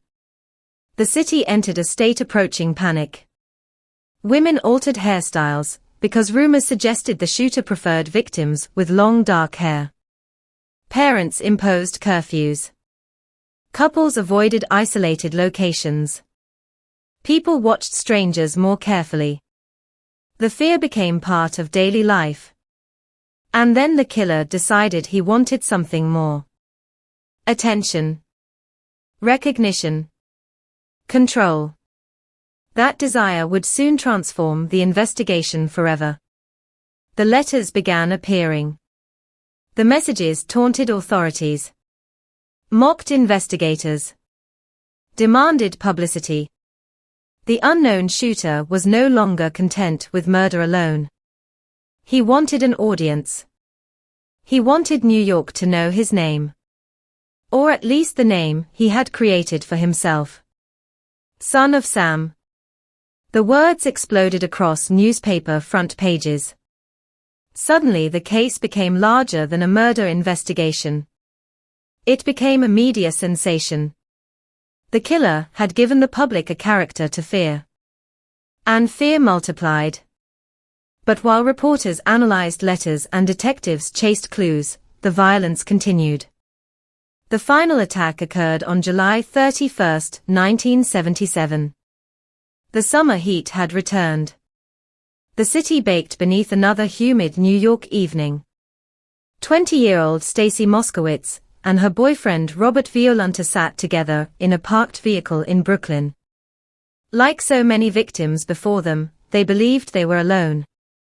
The night felt ordinary. Quiet. Safe enough. Then history repeated itself one last time. A shadow approached. A revolver appeared. Gunfire erupted. The attack lasted mere moments. Yet its consequences would last forever. Stacy suffered fatal injuries. Robert survived but endured devastating damage to his eyesight. Emergency responders rushed to the scene. Detectives arrived shortly afterward. The familiar horror confronted them once again. Blood. Broken glass. Witness statements. Questions without answers. But something was different this time. Unnoticed among the confusion was a tiny detail. A detail so insignificant that it could easily have been forgotten. A witness remembered seeing a parking ticket issued nearby that night. At the time, it seemed meaningless. Just another routine interaction on a city street. Yet that forgotten observation would eventually become the thread that unraveled the entire mystery. For 13 months, the killer had moved through New York like a ghost. He appeared without warning. Killed without hesitation. Disappeared without trace. His attacks transformed ordinary locations into crime scenes and ordinary evenings into nightmares. He left behind grieving families, wounded survivors, terrified communities, and frustrated investigators. But after the final attack, the invisible predator was running out of luck. The incidents that had spread fear across an entire city were finally creating a trail. And for the first time since that summer night in the Bronx, the darkness surrounding the killer was beginning to crack. The hunt was about to enter its most important chapter. And the man known as Son of Sam had no idea that his freedom was rapidly coming to an end. Part 5: The Discovery. By the spring of 1977, New York City was no longer dealing with a series of mysterious shootings. It was living under siege. The fear that had begun as confusion was now something larger. It lingered in conversations, dominated newspaper headlines, and followed people home at night. Every new attack deepened the sense that an invisible predator was moving through the city at will. For detectives, each crime scene represented an opportunity. For families, each crime scene represented devastation. And for the killer, each crime scene represented success. The investigation expanded with every attack. Thousands of tips arrived. Witnesses described suspicious men. Psychics offered theories. Citizens reported neighbors. Former girlfriends called police hotlines. Strangers accused strangers. The flood of information became both a blessing and a curse. Among thousands of possibilities, the truth remained hidden. The earliest crime scenes offered little comfort. When investigators examined the vehicle where Donna Lauria had been killed, they encountered a frustrating reality. The killer had left almost nothing behind. No fingerprints. No clear witness identification. No obvious motive. The attack itself had lasted only seconds. By the time police arrived, the gunman had vanished. The scene contained evidence, but evidence without context. Bullet casings. Damage patterns. Medical reports. Photographs. Measurements. Every detail was carefully documented. Yet none of it revealed the identity of the man responsible.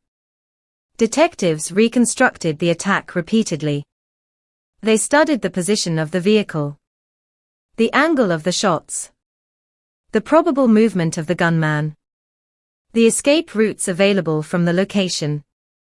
Again and again, they arrived at the same conclusion. The shooter appeared organized, careful, disciplined.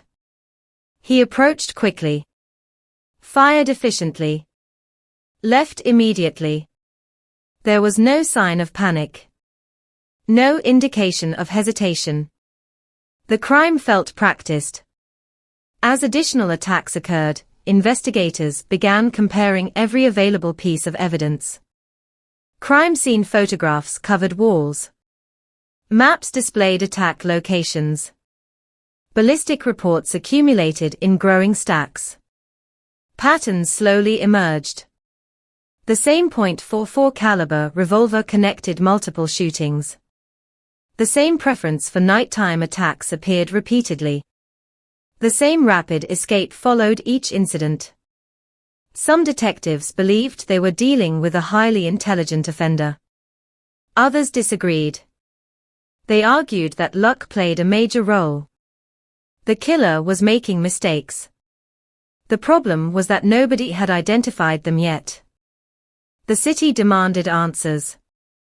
The police demanded results. The pressure became enormous. At headquarters, investigators worked exhausting hours. Coffee cups accumulated on desks. Ashtrays filled throughout the night. Detectives studied witness statements until their eyes blurred. Some returned home only long enough to sleep before reporting back for another shift. The investigation had become personal. Every new victim increased the urgency. Every failed lead increased frustration. Meanwhile, the crime scenes continued telling their silent story. The attack on Carl Denaro presented similar challenges. Witness descriptions varied dramatically. Some recalled a young man. Others remembered an older individual. Hair color changed depending on who was speaking. Height estimates differed. Facial features seemed inconsistent. The problem with eyewitness testimony became painfully obvious. Human memory is imperfect. Fear distorts observation. Moments of trauma often create confusion rather than clarity. Detectives chased countless descriptions that ultimately led nowhere. One witness seemed promising. Then another contradicted the account. A suspect appeared viable. Then an alibi eliminated him. Again and again, the investigation hit dead ends. After the shooting of Donna DeMasi and Joanne Lomino, police intensified their analysis. Joanne's survival provided investigators with another valuable perspective. Survivors sometimes notice details that witnesses miss. A movement. A silhouette. A voice. A behavior. Detectives conducted lengthy interviews. Every memory mattered. Every observation was recorded. Yet even survivor accounts provided only fragments. The killer remained frustratingly out of reach. As months passed, investigators began recognizing something psychologically disturbing. The offender appeared emotionally detached from his victims. There was no indication that he knew them personally. No evidence of robbery. No sexual assault. No direct confrontation. The victims were selected almost as if they represented symbols rather than individuals. That realization complicated profiling efforts. Traditional motives offered little guidance. Jealousy. Revenge. Financial gain. None seemed applicable. The killer appeared motivated by something else entirely. Something internal. Something deeply personal. But what? That question haunted the investigation. The answer seemed hidden somewhere inside the offender's mind. Then another development changed everything. The letters. When investigators first examined the messages attributed to the killer, they immediately recognized their significance. This was no longer merely a shooting investigation. Now there was communication. The offender wanted interaction. He wanted attention. He wanted influence. The letters became evidence unlike any bullet or fingerprint. They offered a glimpse into personality. Not necessarily truth, but personality. The language was strange. Mocking. Arrogant. At times bizarre. The writer appeared eager to create an identity larger than the crimes themselves. Psychological experts reviewed every sentence. Every phrase. Every unusual word choice. Analysts searched for clues regarding education, background, and mental state. The letters generated theories. Perhaps the writer suffered from severe mental illness. Perhaps he was deliberately exaggerating instability. Perhaps both were true. No one could be certain. What investigators did know was that the letters transformed public awareness. The killer now possessed a voice. And that voice increased fear. As newspapers published portions of the messages, citizens became fascinated, terrified, obsessed. The mystery grew larger.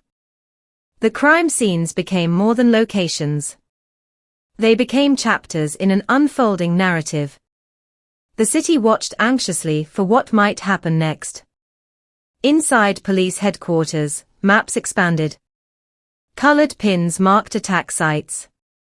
Strings connected locations. Patterns were examined repeatedly. Why these neighborhoods? Why these victims? Why these dates? Detectives hoped geography might reveal something. Serial offenders often operate within familiar territories. People commit crimes in places they know.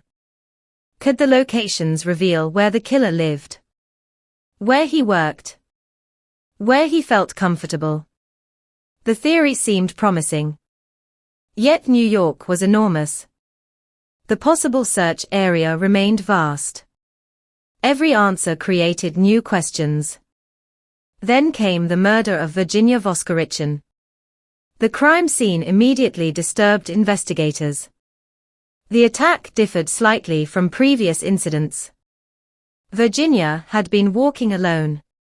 The setting had changed.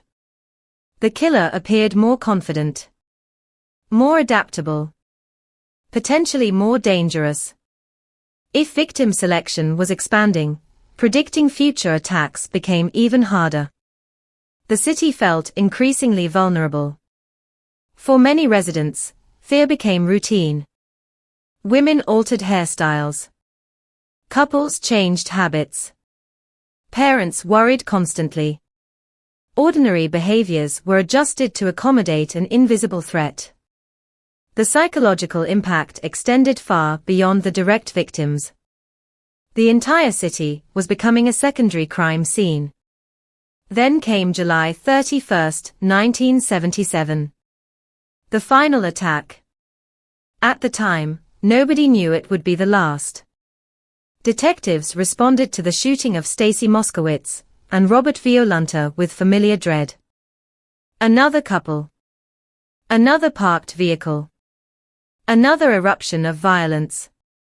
Another devastated family. The scene initially appeared similar to previous attacks. Yet hidden within the chaos was a detail that would ultimately change everything. One witness mentioned seeing a police officer issuing parking tickets near the area shortly before the shooting. The information seemed insignificant. Parking violations occurred constantly in New York. Thousands were written every day. Most investigators initially focused on more dramatic evidence. Witness descriptions. Ballistics. Timelines.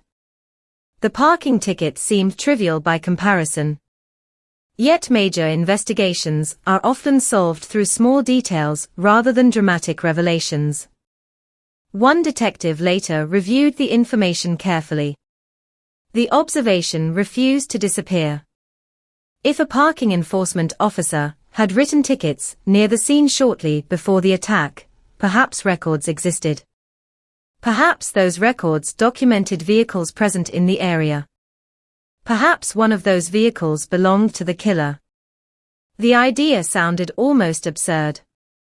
After 13 months of murder, could the breakthrough really come from a parking violation? Still, investigators pursued the possibility. They located records, examined tickets, reviewed vehicle registrations. The process was tedious, time-consuming, far from glamorous. But detective work often consists of persistence rather than inspiration. Eventually, one vehicle attracted attention. A yellow Ford Galaxy. The car had received a parking ticket near the scene. Its registered owner lived in Yonkers. His name was David Berkowitz. At first glance, nothing made the name extraordinary. Thousands of names had already crossed investigators' desks. One more meant little. Yet as detectives examined Berkowitz more closely, details began aligning. His physical appearance resembled certain witness descriptions.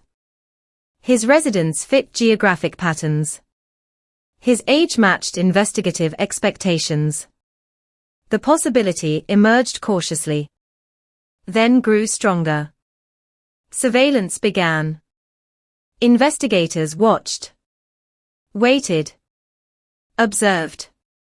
For the first time in over a year, the investigation felt different. Not solved, but focused. The uncertainty that had dominated the case started narrowing. Detectives studied Berkowitz's movements, examined his background, searched for connections. What they discovered increased suspicion. Firearms experience, behavioral oddities, potential links to evidence. The pieces were beginning to fit. Not perfectly, but convincingly. The breakthrough had not come from a dramatic confession. It had not emerged from a spectacular chase. It had not arrived through forensic technology. Instead, it came from careful observation. A witness remembering something ordinary. An investigator refusing to dismiss it. A parking ticket sitting quietly in a file. One small detail. One overlooked record. One thread that, when pulled carefully, began unraveling the entire mystery. The discovery marked the beginning of the end. For 13 months, the killer had controlled the narrative.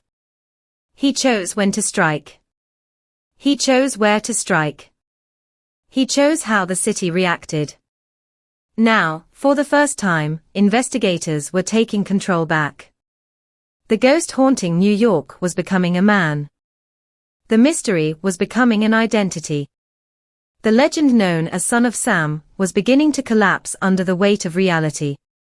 And in Yonkers, David Berkowitz had no idea that the walls were rapidly closing around him. The investigation that once seemed hopeless had finally found a path forward. The next step would not be another crime scene. It would be a doorstep. A surveillance operation. An arrest. And the moment one of the most infamous manhunts in New York history finally reached its conclusion. Part 6, The Investigation. By the middle of 1977, the hunt for the man, who would become known as Son of Sam, had evolved into one of the largest and most frustrating investigations in the history of New York City. The fear gripping the public was now matched by the pressure weighing on detectives. Every attack created headlines. Every headline created outrage. And every day without an arrest damaged public confidence. The killer seemed untouchable. He appeared without warning. Killed without hesitation. Disappeared without a trace. To many New Yorkers, he had become something more than a criminal. He had become a ghost.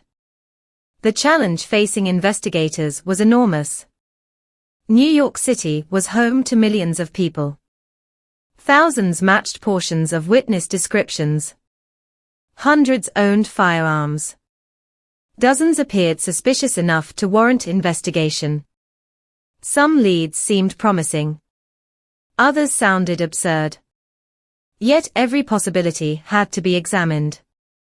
Because somewhere among thousands of names was the man responsible. The task force assigned to the case grew steadily. Detectives from different boroughs worked together. Information flowed between departments. Ballistics experts analyzed evidence. Behavioral specialists examined patterns. Supervisors demanded progress. The pressure never stopped. Inside police headquarters, walls became covered with photographs. Victim photographs. Crime scene photographs. Maps. Timelines. Witness sketches. Reports stacked across desks in growing piles. Investigators spent countless hours reviewing material that often led nowhere. Every detail mattered. Every possibility had to be tested. The killer had left very little physical evidence behind. That reality forced detectives to rely heavily on witness testimony. Unfortunately, witness testimony often created more confusion than clarity. One witness described a tall suspect. Another remembered someone shorter. Hair color varied. Facial features changed. Age estimates fluctuated dramatically. Some descriptions sounded as if they referred to completely different people. This inconsistency was not unusual. Human memory under stress is unreliable. When violence erupts unexpectedly, the brain focuses on survival rather than observation. Witnesses remember fragments. Moments. Impressions. Rarely do they remember perfect details. Yet detectives still had to work with what they had. Sketch artists transformed descriptions into composite drawings. The resulting images circulated throughout the city. Citizens studied them closely. Some believed they recognized neighbors. Others reported co-workers. The police received thousands of calls. Every caller seemed convinced they possessed the crucial clue. Most did not. The investigation became buried beneath information. Sorting useful leads from useless ones consumed enormous resources. One day a suspect appeared promising. The next day an alibi eliminated him. Again and again, detectives believed they were getting closer, only to discover they had followed another dead end. The emotional toll became significant. Many investigators carried the case home with them. They thought about it during meals. They dreamed about it at night.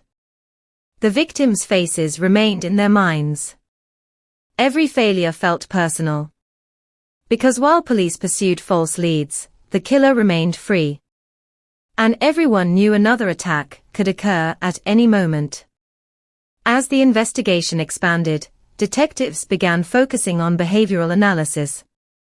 The crimes themselves revealed certain characteristics. The killer preferred surprise. He attacked quickly. He avoided lengthy interaction. He selected vulnerable targets. Most importantly, he appeared to derive satisfaction from fear itself. This observation became increasingly important after the letters emerged. The letters changed everything. Until then, investigators had been hunting a silent predator. Now the predator was speaking. The first major letter attracted immediate attention. Its tone was unsettling. Mocking. Arrogant. The writer seemed delighted by the confusion surrounding the investigation. He referred to himself in strange ways. He hinted at fantasies and obsessions. Most disturbing of all, he appeared proud of the suffering he had caused. Detectives analyzed every sentence. Every punctuation mark. Every unusual phrase. Handwriting experts examined the text. Psychologists reviewed the content. Linguistic specialists searched for clues regarding education and background. The letter became one of the most important pieces of evidence in the entire case. Not because it identified the killer directly, but because it revealed aspects of his personality. The writer desperately wanted attention. That fact carried enormous significance. Many serial offenders seek power. Some seek gratification. Others seek notoriety. The Son of Sam letter suggested a man obsessed with recognition. The murders alone were not enough. He wanted the public to know he existed. He wanted to control the conversation. He wanted New York to fear him. And judging by the public reaction, he was succeeding. The media quickly amplified the situation. Newspapers competed aggressively for new developments. Television reports featured extensive coverage. Radio hosts discussed theories daily. The killer's chosen nickname spread throughout the country. Son of Sam. The words sounded strange. Almost theatrical. Yet they became unforgettable. The name transformed an unknown murderer into a public figure. For investigators, this development was both helpful and dangerous. The publicity generated tips. But it also fed the killer's ego. Each newspaper article rewarded him. Each headline increased his sense of importance. Detectives worried the attention might encourage additional violence. Unfortunately, those concerns proved justified. As months passed, the attacks continued. The killer appeared emboldened. His confidence seemed to grow. Meanwhile, the public panic intensified. Women with long dark hair became particularly anxious due to rumors surrounding victim selection. Beauty salons reported unusual requests. Some women cut their hair dramatically shorter. Others changed hair color entirely. Parents imposed stricter curfews. Couples avoided secluded locations. Businesses noticed shifts in customer behavior. The killer was influencing daily life across New York. That level of psychological impact was rare. The city itself seemed to be changing. Detectives understood that solving the case required more than finding a suspect. They needed to understand how he thought. Why did he choose certain victims? Why those locations? Why those time periods? The answers remained frustratingly elusive. Then another letter appeared. And another. Each communication deepened the mystery. The writer described himself using bizarre language. At times he appeared delusional. At other times strangely calculating. Investigators debated what the letters actually revealed. Was the killer genuinely mentally ill? Was he exaggerating symptoms to confuse police? Was he constructing a fictional persona? The uncertainty complicated profiling efforts. One expert argued that the writer suffered from severe psychological disturbances. Another suggested deliberate manipulation. Both interpretations contained elements of truth. What nobody knew at the time was that David Berkowitz enjoyed creating confusion. The uncertainty surrounding his motives provided him with a sense of power. The less people understood him, the more attention he received. While analysts debated psychology, detectives continued pursuing traditional police work. They interviewed witnesses repeatedly. Reviewed evidence again and again. Compared reports. Tracked suspects. Executed search warrants. Conducted surveillance operations. Many investigations fail because detectives stop looking. This one succeeded because they refused to quit. Still, progress remained painfully slow. Months passed without major breakthroughs. The public grew impatient. Criticism increased. Some newspapers openly questioned police competence. Political leaders demanded results. The pressure became relentless. For investigators, every morning began with the same question. What are we missing? Somewhere within thousands of reports and witness statements existed the answer. They simply had not found it yet. The breakthrough would not arrive through dramatic genius. It would emerge through persistence, careful attention, and a willingness to examine even the smallest details. The final attack against Stacy Moskowitz and Robert Violante intensified everything. The crime scene felt familiar. Too familiar. Another young couple. Another burst of gunfire. Another devastated family. But this time, detectives sensed the investigation was approaching a turning point. Not because they possessed new evidence. Not because they knew the suspect. But because the pressure had become unsustainable. The killer was active. The public was terrified. Resources were fully committed. Something had to change. Then came the witness observation. A parking ticket. A routine administrative detail that might easily have been ignored. Many detectives would have dismissed it. Some initially did. After all, parking tickets seemed insignificant compared to murder. Yet major cases often turn on minor details. One investigator followed the lead. Then another. Records were examined. Vehicle registrations reviewed. Information compared. The process was slow. Methodical. Unremarkable. Yet it produced results. One vehicle stood out. A yellow Ford Galaxy. Registered to a man named David Berkowitz. At first, the discovery seemed modest. Just another name. Another possible lead.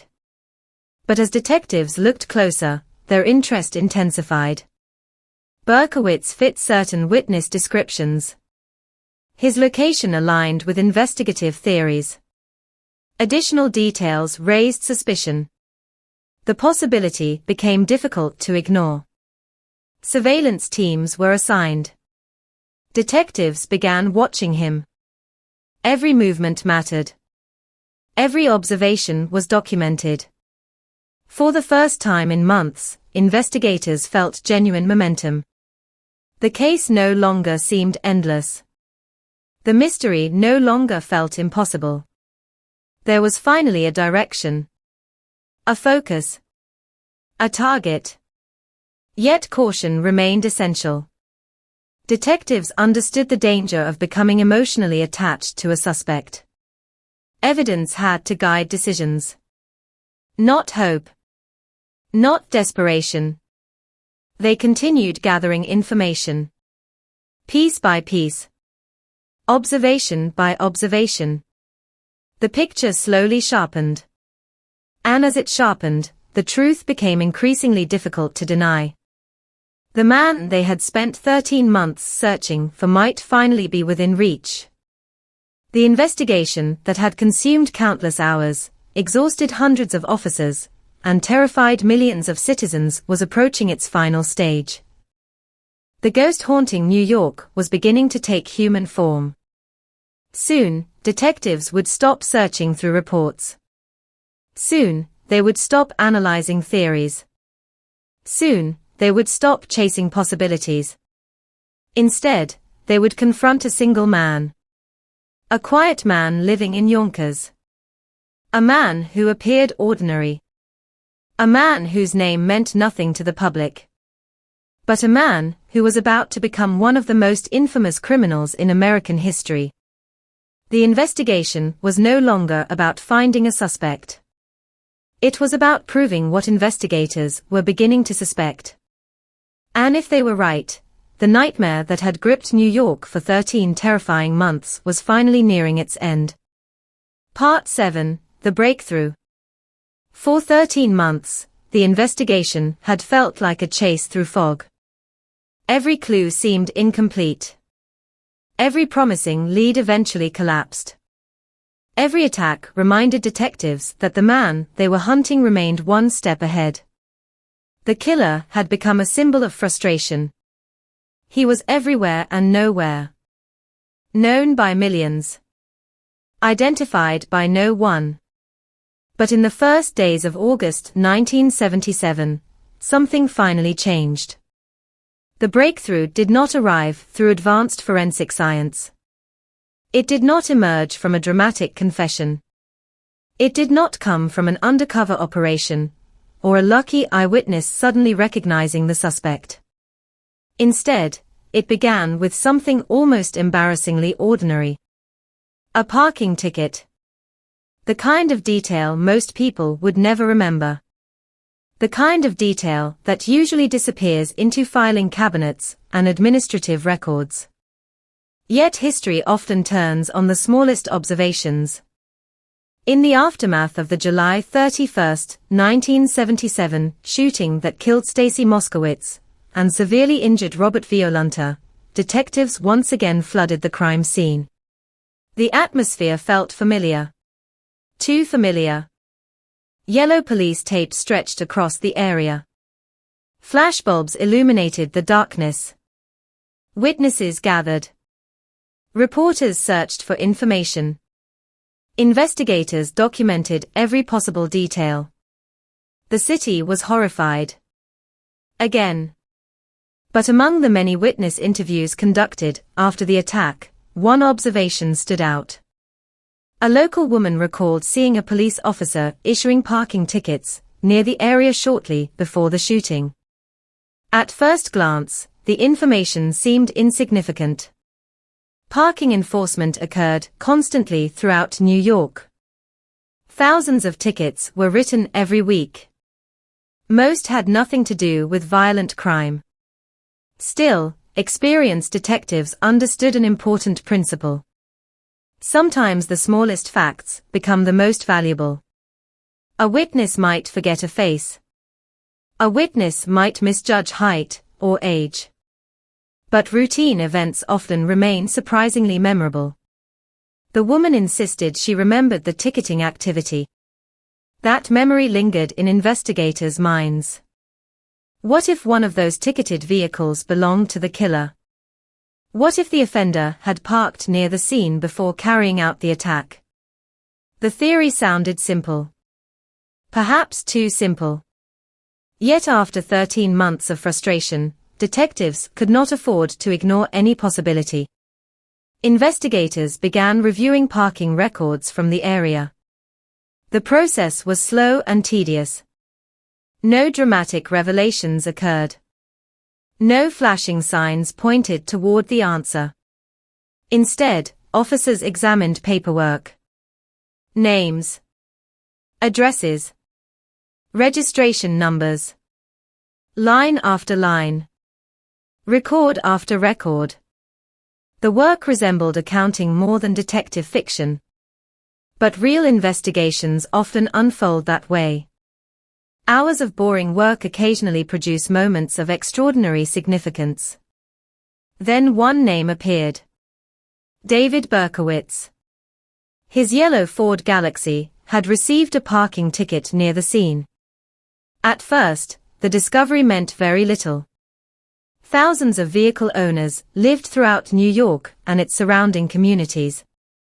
A name on a parking ticket did not make someone a serial killer. Yet investigators understood the importance of context.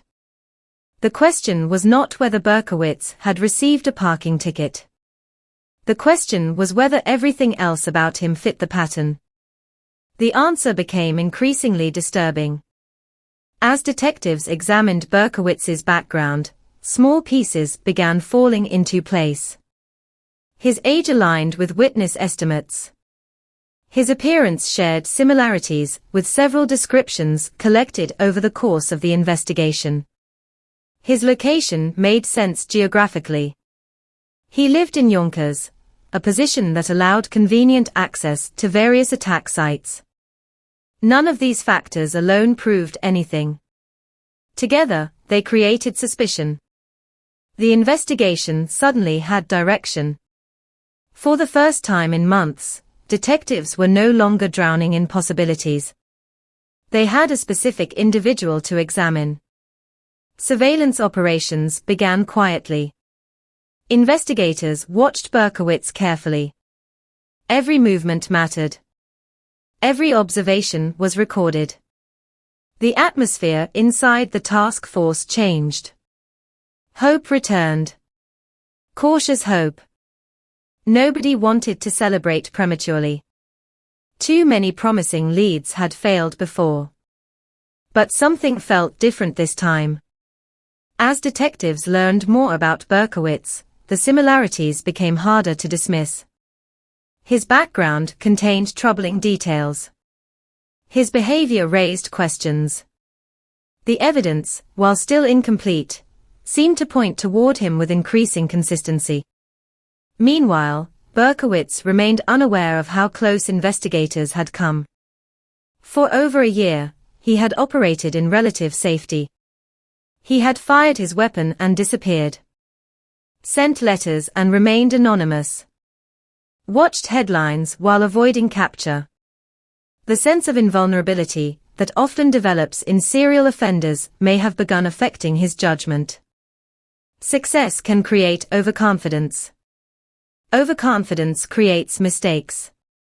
The parking ticket represented exactly that kind of mistake. A minor oversight. A seemingly meaningless detail. Yet it had brought detectives directly to his doorstep. As surveillance continued, investigators worked carefully. They needed more than suspicion. They needed evidence. They needed confirmation. The stakes were enormous. The entire city expected answers. If Berkowitz truly was the son of Sam Killer, one wrong move could allow him to escape.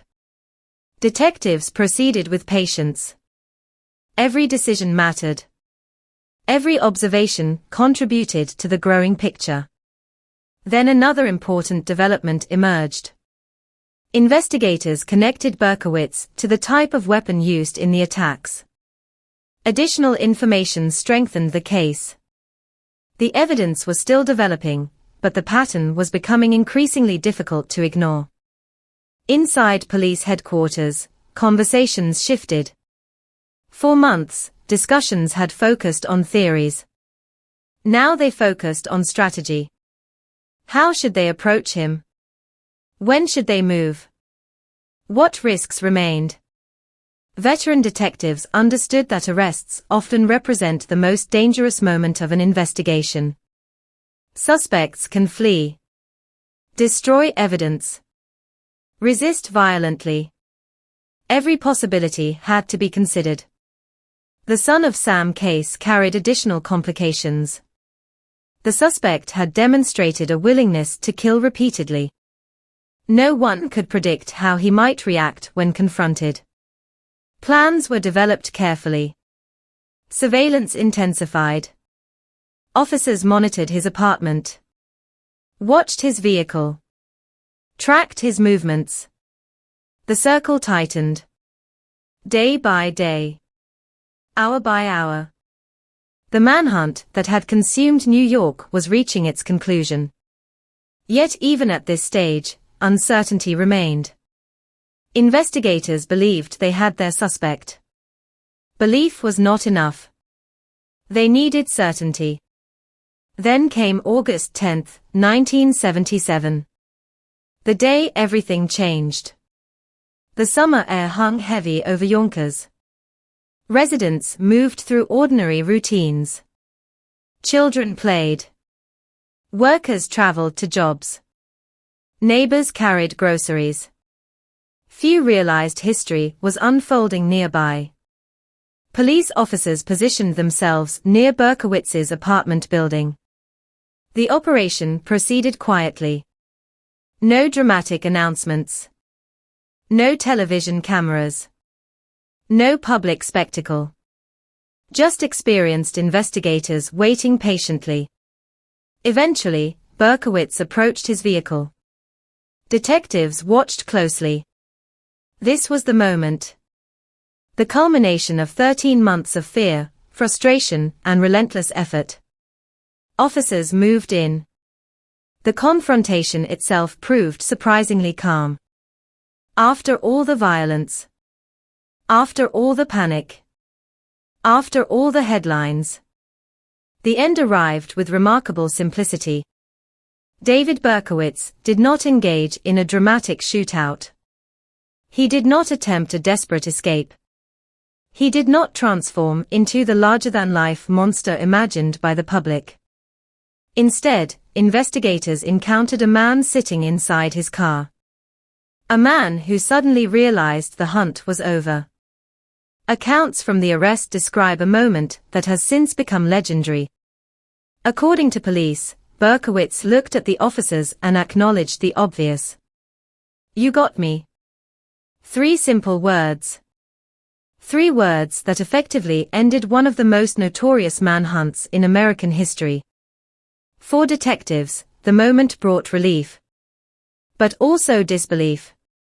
After months of searching, they had finally reached the finish line. The ghost haunting New York was real. And he was sitting directly in front of them.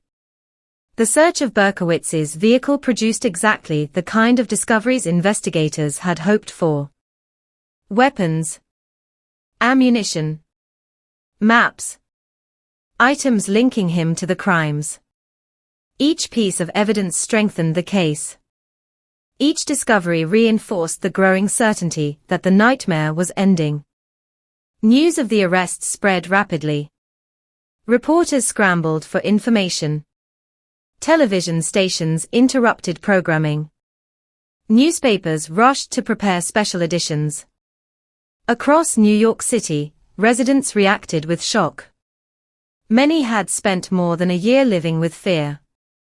Now they finally had a face. A name. An explanation. Or at least part of one.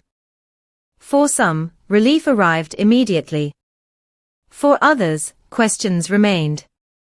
Who was David Berkowitz? Why had he done it? How could an apparently ordinary man become the source of so much suffering? Those questions would dominate the next phase of the case. Because capturing a killer does not automatically explain him. The arrest solved the mystery of identity. It did not solve the mystery of motive. That mystery would become even stranger in the days ahead. Within 24 hours, Berkowitz began talking. And what he said would leave investigators, journalists, psychologists, and the public stunned. The man who had terrorized New York was finally speaking openly. But the story he told was unlike anything anyone expected. The breakthrough had identified the killer. Now the world was about to hear from him directly. And the bizarre explanations that followed would ensure that the Son of Sam case remained infamous long after the shooting stopped. Part 8, Justice. The arrest of David Berkowitz ended the shootings. It did not end the questions. For more than a year, New York City had lived beneath a shadow. Parents worried whenever their children left home after dark. Young couples glanced nervously over their shoulders. Women altered hairstyles, because rumors suggested a killer preferred certain victims. The city had become trapped in a cycle of fear, speculation, and grief. Now the man responsible sat in police custody. The nightmare finally had a face. Yet for investigators, the conclusion of the manhunt marked the beginning of a different challenge.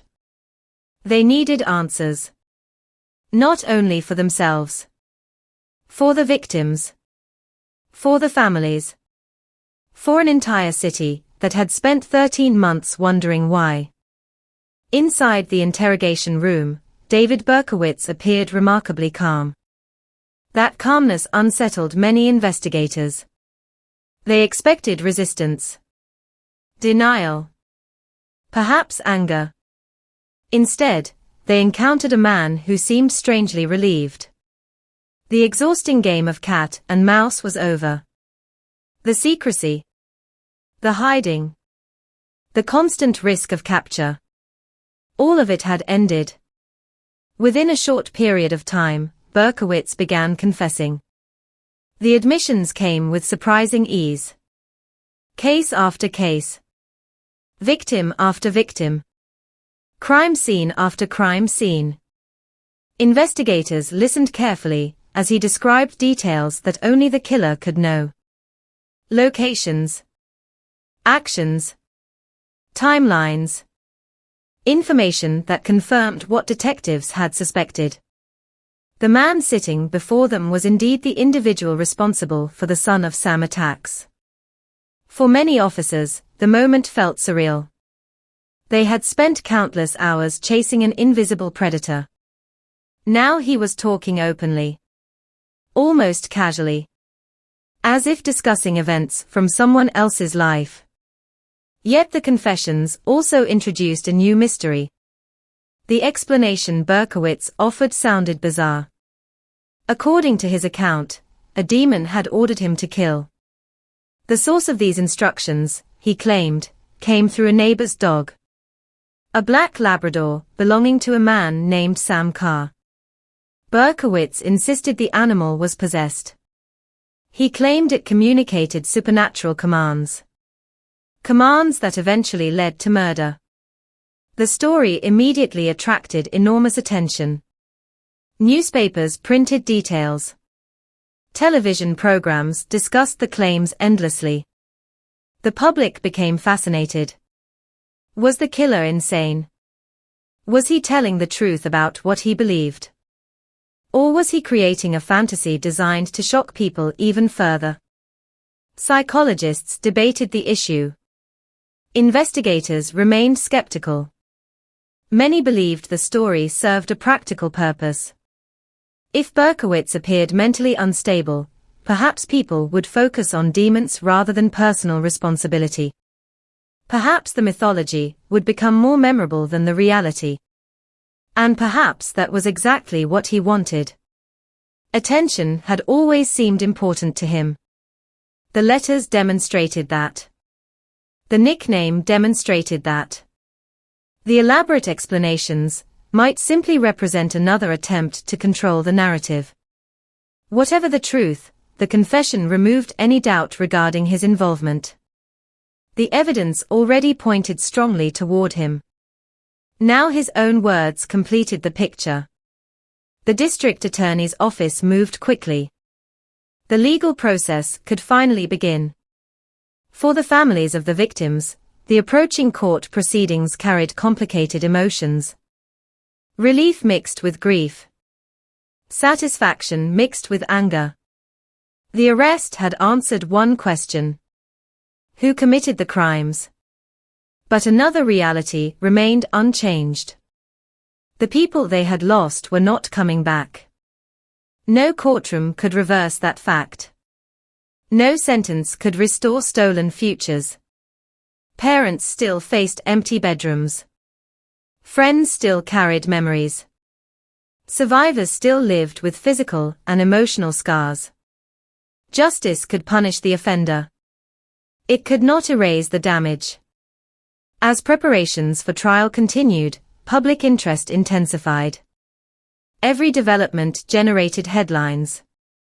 Reporters crowded outside courthouses. Television crews documented every appearance. The Son of Sam case had already become one of the most famous criminal investigations in American history. Now the judicial process attracted equal attention. People wanted to see the man who had terrified New York. They wanted to understand him. Many discovered something unsettling. David Berkowitz did not look like a monster. He looked ordinary. Average height. Average build. An unremarkable face. The contrast disturbed observers. Human beings often expect evil to announce itself visually. We imagine killers appearing sinister. Different. Recognizable. Reality rarely works that way. The most frightening criminals often blend into everyday life. They look like neighbors. Co-workers. People standing quietly in line at grocery stores. Berkowitz embodied that uncomfortable truth.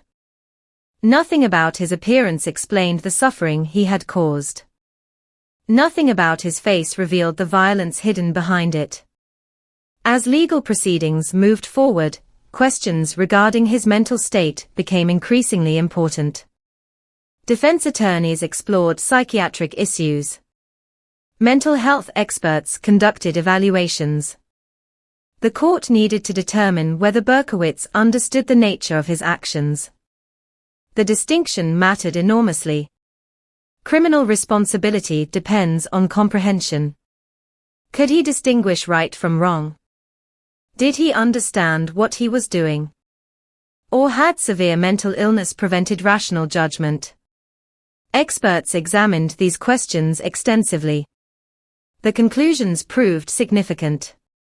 Although Berkowitz displayed psychological problems and disturbing beliefs, evaluators generally concluded that he understood his actions. He knew what he was doing. He understood the consequences. He recognized the difference between lawful and unlawful behavior. That assessment helped shape the legal outcome. The possibility of an insanity defense faded. Meanwhile, public fascination continued growing. The case dominated conversations across the country. Some people focused on the investigation. Others focused on psychology. Many remained captivated by the strange references to demons and possession. The story seemed almost too bizarre to be real. Yet beneath the sensational details remained a simple fact. Real people had died. Real families had suffered. The legal process needed to address that reality. In May 1978, the courtroom became the stage for one of the most anticipated moments in the entire case. Victims' families sat among spectators. Reporters filled available space. Attorneys prepared arguments. The atmosphere felt heavy with expectation. Then something unexpected happened. Rather than forcing prosecutors through a lengthy trial, Berkowitz chose to plead guilty. The decision surprised some observers. Others believed it reflected the overwhelming evidence against him. Whatever the motivation, the guilty plea eliminated uncertainty. There would be no dramatic courtroom battle over identity.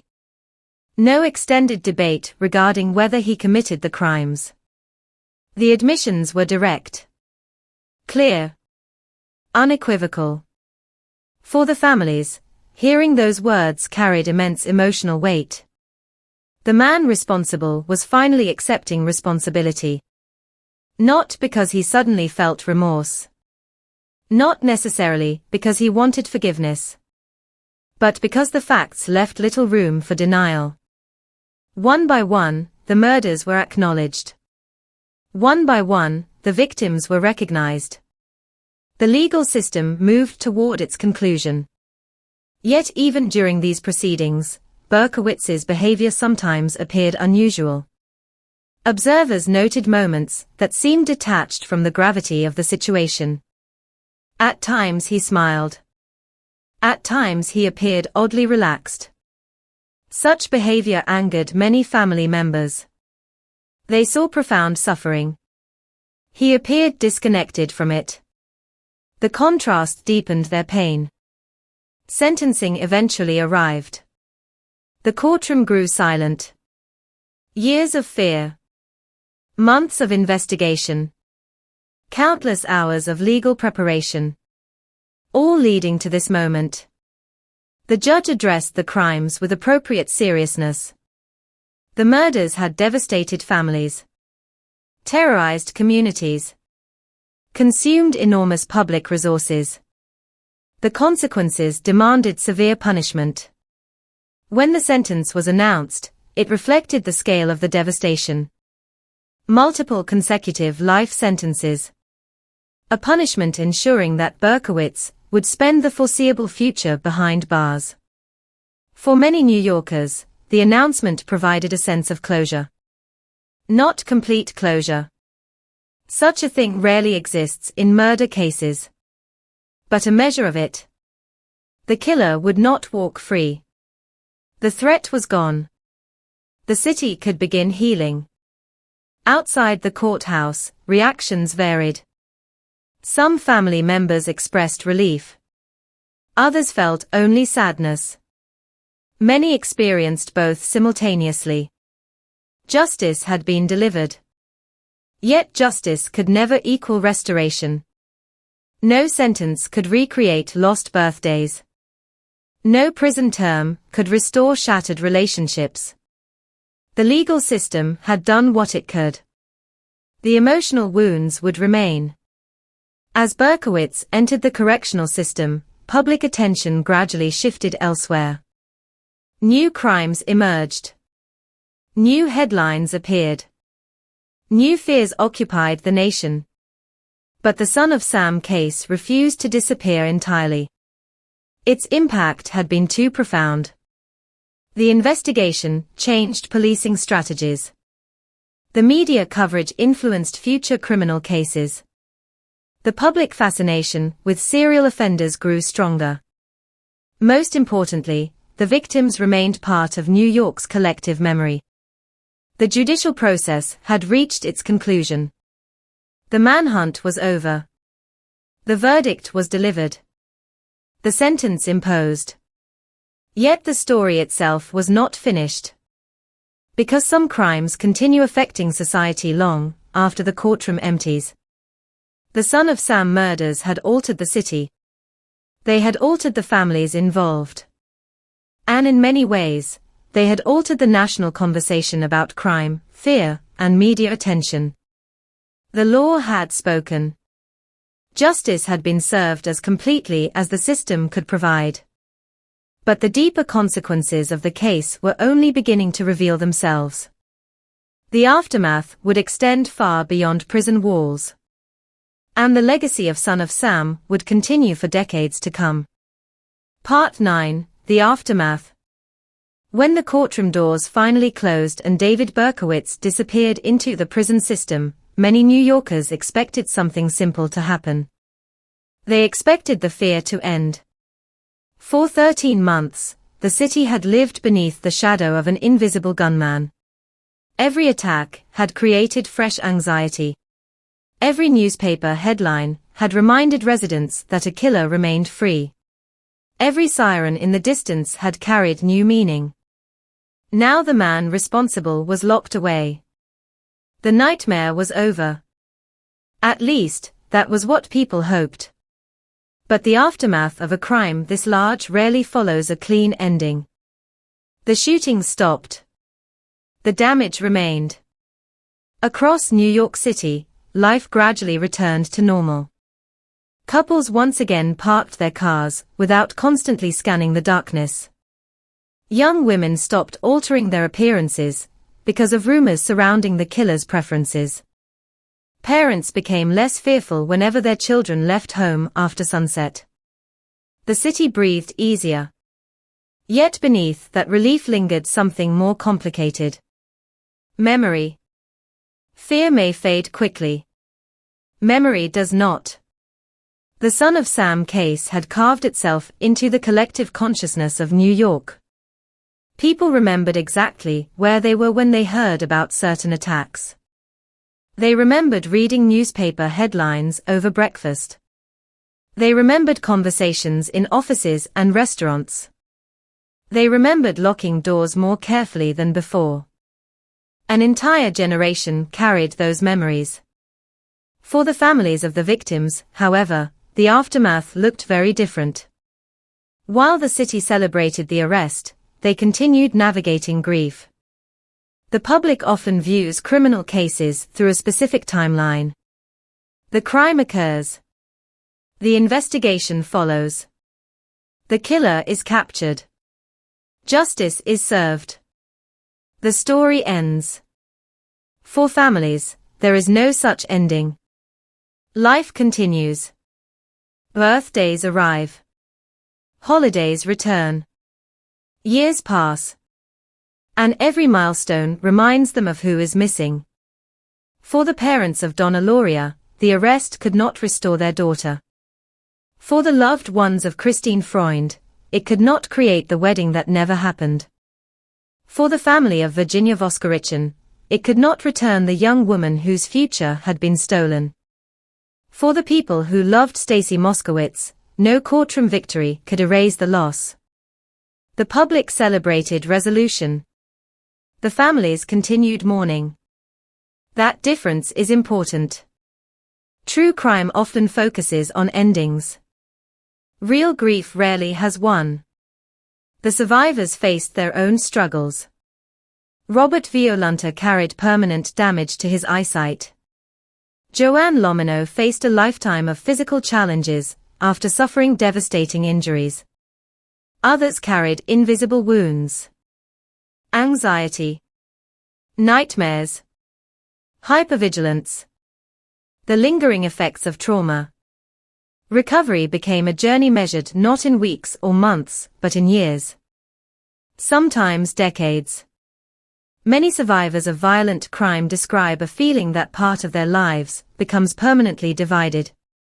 There is the person they were before, and the person they became afterward. The Son of Sam attacks created those divisions for numerous people. The consequences extended far beyond those directly injured. Police officers involved in the investigation also carried lasting memories. Many detectives spent more than a year immersed in the case. They studied photographs, visited crime scenes, interviewed grieving families, worked exhausting hours. The arrest brought relief, but it did not erase what they had witnessed. Law enforcement professionals often develop emotional attachments to major cases. Not because they want to, because they are human. The faces of victims remain. The sounds of grieving relatives remain. The frustration of dead ends remains. For many investigators, the Son of Sam case became one of the defining experiences of their careers. It demonstrated both the strengths and limitations of police work. Persistence eventually solved the mystery. Yet numerous opportunities had been missed along the way. The investigation became a subject of study within law enforcement circles. What worked? What failed? How could future investigations improve? Those questions remained relevant long after Berkowitz entered prison. Meanwhile, the media continued examining every aspect of the case. Books appeared. Magazine features followed. Television programs revisited the story. Public fascination remained intense. People wanted explanations. Why had Berkowitz killed strangers? What motivated him? How much of his story about demons and possessed dogs was genuine? How much was fabrication? The answers proved elusive. Over time, many psychologists and investigators reached similar conclusions. The supernatural explanations seemed less convincing than the psychological ones. Berkowitz appeared to have constructed a mythology around himself. A mythology that attracted attention. A mythology that transformed an ordinary man into something larger. Perhaps that had always been part of the goal. Attention had played a role throughout the crimes. The letters demonstrated that. The taunts demonstrated that. The creation of the Son of Sam identity demonstrated that. The murders alone generated fear. The stories generated fame. And fame carried power. The case became one of the earliest modern examples of what some experts later described as a media-driven serial killer phenomenon. The public learned the killer's nickname. The newspapers published his words. Television discussed his actions constantly. The attention became part of the story itself. That realization sparked broader conversations throughout the United States. Should the media provide extensive coverage to violent offenders? Does publicity encourage future criminals? Can attention become a reward? These debates continue today. And many of them trace part of their history back to the Son of Sam case. The impact extended into the legal world as well. In the years following Berkowitz's conviction, lawmakers confronted a troubling question. Should criminals profit from their notoriety? Publishers occasionally offered money for interviews. Film producers expressed interest in dramatic adaptations. The possibility that offenders could earn income from their crimes angered many victims' families. As a result, legislation emerged that became known as Son of Sam laws. The purpose was straightforward. Prevent criminals from financially benefiting from the publicity generated by their offenses. The legal details evolved over time and faced constitutional challenges, but the broader principle reflected public outrage. Many people believed that victims deserved consideration before offenders received financial opportunities. The very existence of such laws demonstrated the case's cultural impact. Few criminal investigations influence legislation. The Son of Sam case did. Inside prison, David Berkowitz gradually changed. At least outwardly. Years passed. The intense media attention faded. The man once occupying front pages became another inmate serving a lengthy sentence. Reports described shifts in his behavior.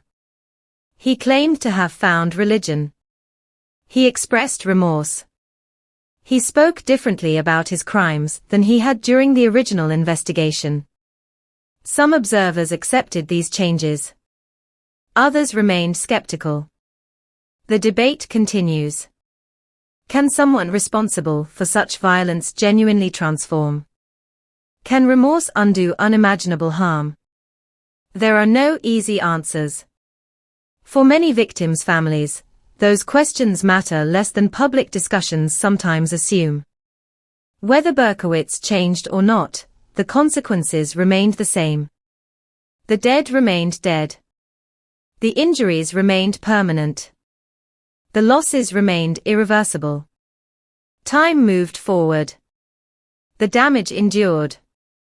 As decades passed, New York itself changed dramatically. Crime rates eventually declined. Neighborhoods transformed. New generations grew up knowing the Son of Sam case only through books and documentaries. Yet the story never disappeared entirely. It remained part of the city's history. A reminder of a period when fear seemed to spread faster than facts. A reminder of how vulnerable even a massive city can feel when confronted by random violence. Perhaps most importantly, the case challenged assumptions about evil. Many people prefer simple explanations. They want monsters to look monstrous. They want danger to appear obvious. The Son of Sam case offered a different lesson. David Berkowitz did not resemble a fictional villain. He lived among ordinary people. Worked ordinary jobs. Blended into ordinary surroundings. The contrast between appearance and reality disturbed the public then. It continues to disturb people now. Because it forces an uncomfortable truth. Some of the most dangerous individuals do not stand apart from society. They hide within it. As the years accumulated, the legacy of the case became increasingly complex. It was a story about murder. A story about fear. A story about media influence. A story about criminal psychology. A story about investigative persistence. But beneath all those themes remained something simpler. Human loss. The names most people remember are often those of killers. History has a tendency to preserve notoriety. Yet the true legacy of the Son of Sam case belongs elsewhere. It belongs to Donna Lauria, Christine Freund, Virginia Voskerichen, Stacy Moskowitz, and the survivors whose lives were permanently altered. Their stories represented the real cost of the crimes. Not newspaper circulation. Not television ratings. Not criminal fame. Human lives. Human futures. Human dreams interrupted forever.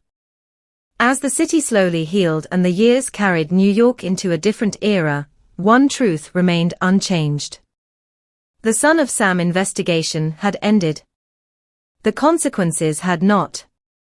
And even decades later, the echoes of those 13 terrifying months could still be heard in the memories of those who lived through them, a reminder that some crimes continue casting shadows long after the gunfire stops.